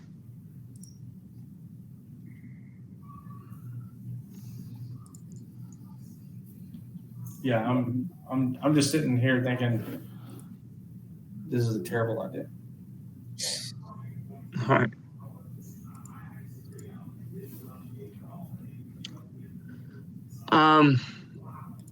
So those that have crossed over, you've crossed the last little 20-foot bridge, and like I said, the walkway in front of you, you can see as it kind of flattens out up above you, slight incline. You can see it takes a little bend to your right, and you can see where it's meeting that plateau where it flattens off, and you're nearing the top of Curseball, kind of that first level of this multi-layered monastery on top of this cliff, or in the side and top of this mountaintop. Okay. Can we just kind of peek up there and see what we see? I mean, Absolutely. Are you approaching stealthily, or are you just walking up there? stealthily. All right, and I'll get you to roll a stealth check. 20. So especially being in smaller size, you kind of hug the rock face as you make your way up the walkway and get to the point where you can kind of just peer over the edge there of that plateau and see the flat ground. And as you look up and see, you see, actually, I'll tell you, I'm going to bring us over to another screen here.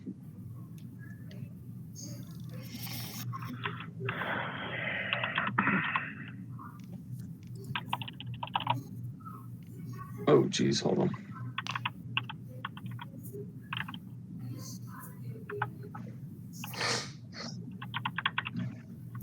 While I'm sitting down by the foot of that bridge, contemplating my life decisions, are there vines or anything that are like hanging around? Not any that you believe you could use to climb up the rock face. They're very short, small, stringy. This is mostly kind of a sheer rock. Okay, that's perfect. I'm going to gather some of those small vines. I'm going to work on a project.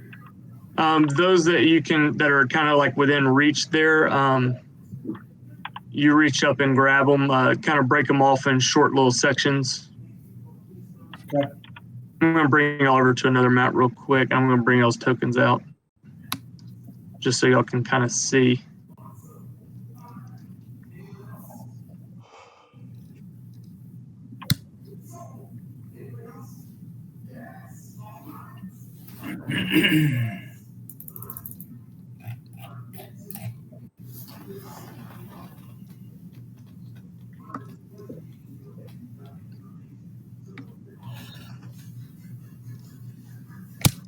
Can you all see that down at the bottom?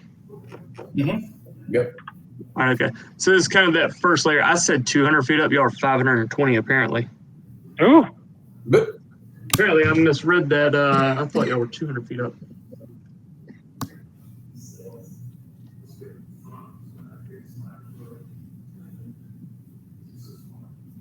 All right, so yeah, Ted was peeking over. So as you kind of look over, you see this kind of, all the structures appear to be more stonework, kind of carved out in a nice fashion. Definitely still look older, but definitely lived in. As you kind of peer up, you see a handful of Aarakocra kind of up all through. You can, once you peer above that top layer, you kind of see the woodwork that zigzags up the mountain face and the different various buildings that lay before you. You see the Aarakocra out just living kind of their daily lives, from gardens to others are working on weaving clothes. You know, it just seems like everybody's living a normal little small community up here on this mountaintop. You get a sense that they have a pretty well-organized routine, sort of a daily list of tasks that they all work through. Everybody seems to be very clean, very regimented, very sort of disciplined. And like I said, just going through a normal daily routine. Okay. I guess Dieter's behind me? Yeah, I believe Dieter, Monty, and Cal are all behind you. I'm going to telepathically talk to Dieter. And I'll tell him. This kind of looks like I remember it. It's just fewer of them this time. You remember you've been here before? Yeah. Okay.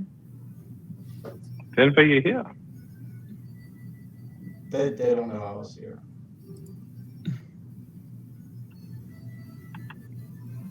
Dieter doesn't need any more explanations than that.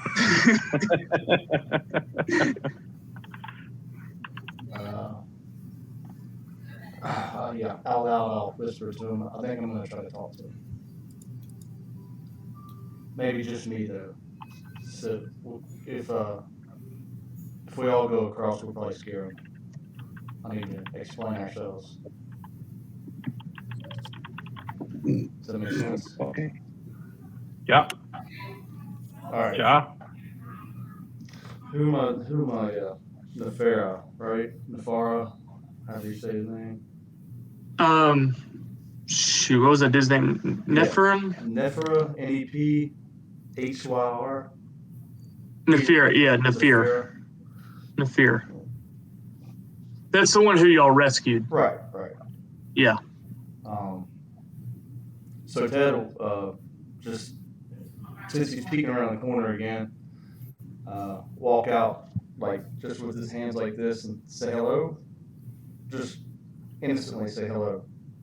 Yeah, so as you sort of walk away, you see a pair of two that appear to be sort of kind of just gardening or tending to some soil and plants outside of one of the closest buildings to you. And as you say hello, they look up and kind of see you approaching and kind of just look at each other, share a few words. Does anybody speak Aquan?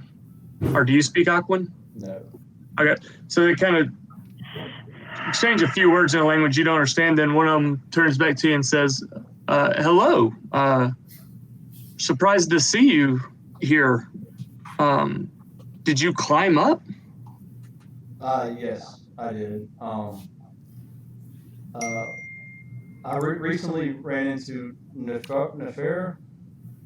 How do you say his name? In a was it a castle? Some sort of mountain. You said Firefinger. Firefinger. At Firefinger, and he was being held captive, and I released him and sent him back here. So he told me this is his home and to come visit anytime I like. Is he? Do you know if he's around? And as you say that, they do. They both perk up and say, yes, Nephir. He's returned. He was he was in bad shape, but he told us about It was a group of you, I believe. Are your friends with you? Yes, I didn't want to startle you with more than one person.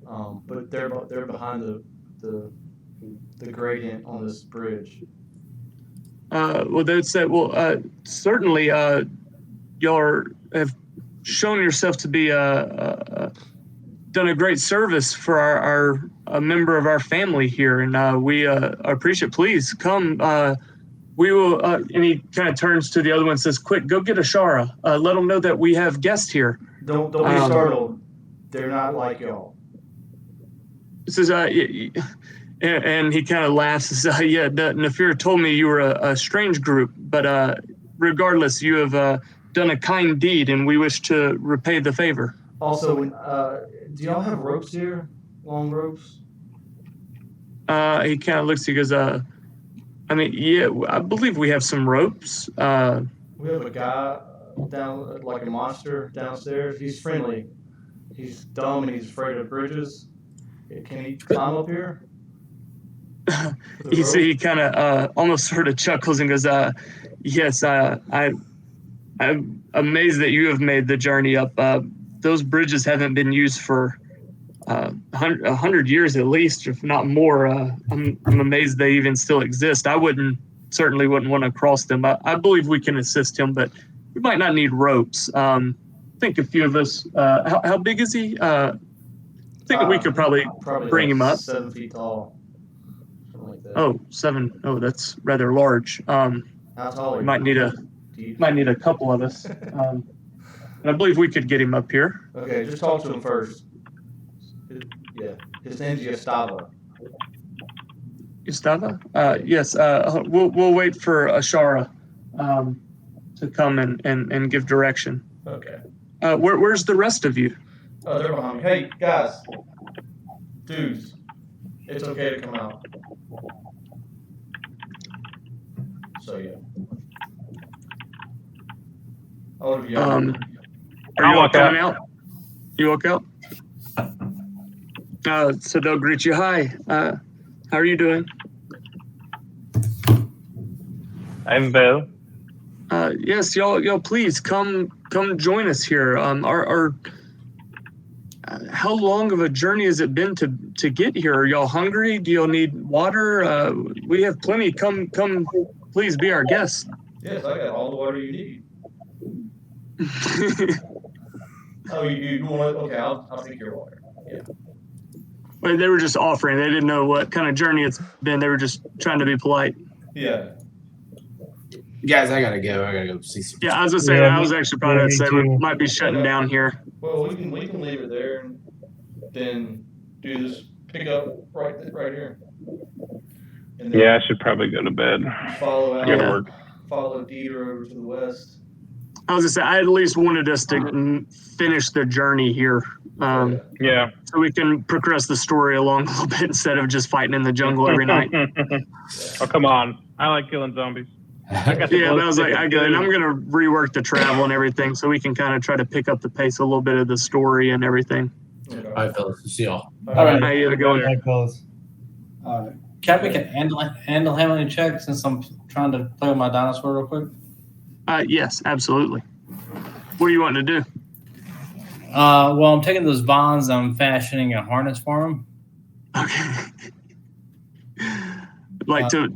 Okay. It's Gotcha. kind of like a lead, but then when I'm flying, I want to be able to strap him to my chest so he can watch the ground as I fly around. You got a baby carrier. Yeah. Gotcha. Make I feel bad for him in the backpack all the time.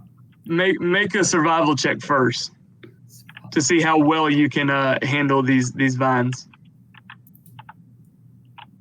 13. It's enough to work. It's functional. It's not pretty, but it's functional. He's a baby. And then if you'd like to make an animal handling check about how well he receives this. Perfect. He trusts you. You, in his eyes, you are his mommy, as Ted has said to him. He understands you as mother, and so he trusts you to climb in the animal harness or the baby harness. Yeah. So I mean, it has a little lead on it. I can walk him around, and then when I get ready to like do something, I can shackle him to my chest or to my back as needed. Gotcha. The monks are That will be successful for sure. the monks are not going to know what to hit them when they come to pick me up. All right. Like I said, I at least wanted us to get here. Yeah, I understand. So we could start this. Like I said, the last it's just been a slow crawl. Like I'm gonna have to rework how we travel through and pick up the pace here. That's one either way. I mean, But at the same time, I will say I have been surprised at the group's unanimously avoiding every hint of anything that I've thrown out there, because I've had at least like 3 different things planned that I just thought for sure they're going to go do this, that we're going to try to at least either play to a specific character's backstory or try to do something with the story that we just avoided altogether. I was like, oh, never mind, we're not going there. Okay. I think we're about to go to see some of Dieter's stuff. Like since I wanted this one to at least try to remind us of some things and try to progress it a little bit. It was worth it because my notes are in shambles. Just the lag time between a couple of the sessions were detrimental. Yeah, that's what I'm saying. It's just been the last multiple sessions have just been the slow drag through the jungle. So I was like, I just wanted to kind of revisit some rumors, remind you of some places and names, and let's get here. We'll start moving the story along a little bit more of a faster pace. And I'm going to kind of revisit how we travel between places and a way to balance that so it's not just long rest every night. So it's still, quote unquote, sort of dangerous traveling through the jungle, but that way you're not just a hex a day, battle type thing. Yeah. I struggle with that as well. There was a stretch of the last camp, the camping y'all did from Floridar's Gate up to Water's Deep, where it was going to be like almost a month in a convoy. Yeah. Like a caravan. I was like, we're not doing that shit. Yeah.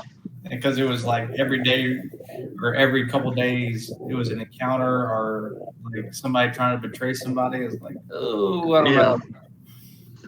Well, and truthfully, I originally had debated on how we did it. I said I wanted to go ahead and do it to have the natural, like the actual threat of food and water. But with Ted being able to do Goodberry every day, so you don't need food. And then once he got the flask with endless water, that kind of cut that whole thing out of like surviving in the jungle with food and water. So I was like, yeah, that's just kind of all gone now. Y'all are fine there. So I was like, there's no real need to. We don't need no water evaporator things. Exactly, because I'm going, y'all got everything, the basic survivals there. So I was like, it's kind of defeats the purpose to continue doing the daily crawl if y'all don't have to worry about food and water. Yeah, I supplemented that trip with that's when you came in, and then y'all went to the sea. That was the vampire, and then right to the island, Mintarn. Mintarn, yeah. Mire Dead Man. That was the workaround. Yeah. What was the name of that place? It was Mintarn. Yeah, Mintarn. The island. Yeah. Yeah, because that was the envoy to Mintarn for the Emerald Enclave. Right. Yeah. That was my special title. Yeah. With Blood Salt. I wish we could revisit Blood Salt. Dude, I'll never forget that night we went in there for those diamonds or whatever. Or what was it? No, the special ink, the magic ink. Yeah. We were ready to fight, man, and Cram teleported me out. It was for the best. Yeah. Putting our ass into That was the deal, because it was full of orcs and I wanted to fight them all. You were hemmed up. Yeah, I wanted to fight all them orcs. But all right, at least I'm glad we at least got to here so we can start progressing this. Yeah, no, that's good. I like it. And like I said, I need to spend a little bit of time. I'll see how this weekend goes. I might get a little depending on how much time I can spend on kind of reworking some of this and planning out the next couple of sessions. Yeah. Because everything so far prep has been like, what can we do in the jungle? But I go, that hasn't. I don't think I haven't been necessarily super happy about the way that some of that's gone. So I'm going to kind of rework some of the plot points better to highlight those coming up, and we'll move through the jungle a little bit quicker. Maybe a couple of random things here and there, but it'll be a lot lighter. I like the randomness, but yeah, it did seem like a hex a day is. Yeah, it's just. I mean, a full session would be just one hex and an encounter. You know what I'm saying? So I was like, that's too slow of a pace. Well, especially if you're throwing, a couple thousand XP on top of every encounter. Yeah. We'll be level 20 before we get halfway through this map. I know, that's what I'm saying. So I was like, that's what I'm saying. I need a little time to kind of rework some of this and this point, refigure at that this. point, Ted will be tree striding us across the map with you won't be able to with a Yeah. single action. We'll just be like, peace out, we're going. That's what I'm saying. I wanted to kind of bring back up some things that maybe we've forgotten from early on, and then I'll rework that. Like even my rollable tables, I might condense those down instead of having such large tables that I've been rolling on and using y'all's rolls for. I might condense it down to sparse that out through the jungle travel. I don't know. I'm going to spend some time reworking it though. But at least we got here. We can start progressing the story a little bit more. Yep. Yeah. Good deal, man. Well, either way, I appreciate it. It's fun. Either way. Yeah, I'm ready to. Dieter's place over there. Never I gonna know. Hey, look, I didn't tell y'all, but the voice told me that it's going to give me powers if I go. So let's go. Oh, really? Well, it's probably a trap, but we'll find out when we get there. Oh. I will say that whole deal right there, I go, is what I was originally planning for an in-person. So I go, I don't know what everybody's summer schedules looks like, but I go, if we do head that direction, if we can do a meetup, that was kind of the whole thing I was planning for an in-person. Okay. Oh, fun. We're going to Yeah. find our way through a temple. Let's do it. You don't know what it is. No, but I know I want to go there. I know I want to do it in person again because I want to do it in person as a player. Yeah. Well, y'all missed the opportunity to have an empty house all to ourselves. Well, we still I have only own the one house now. Well, yeah, we still have Chris's. Chris's. That's true. We'll just have to kick Lauren out. I think that's fine. Yeah. I mean, his upstairs will be sufficient for us.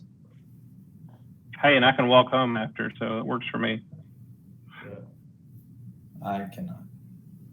I'm not going to try to drive home to that either. I'm going to be on the floor somewhere. Yeah.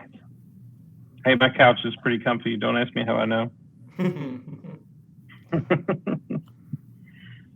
mean, if it does work out, it would be cool to do that as an in-person, or I can modify if we can't. But I go that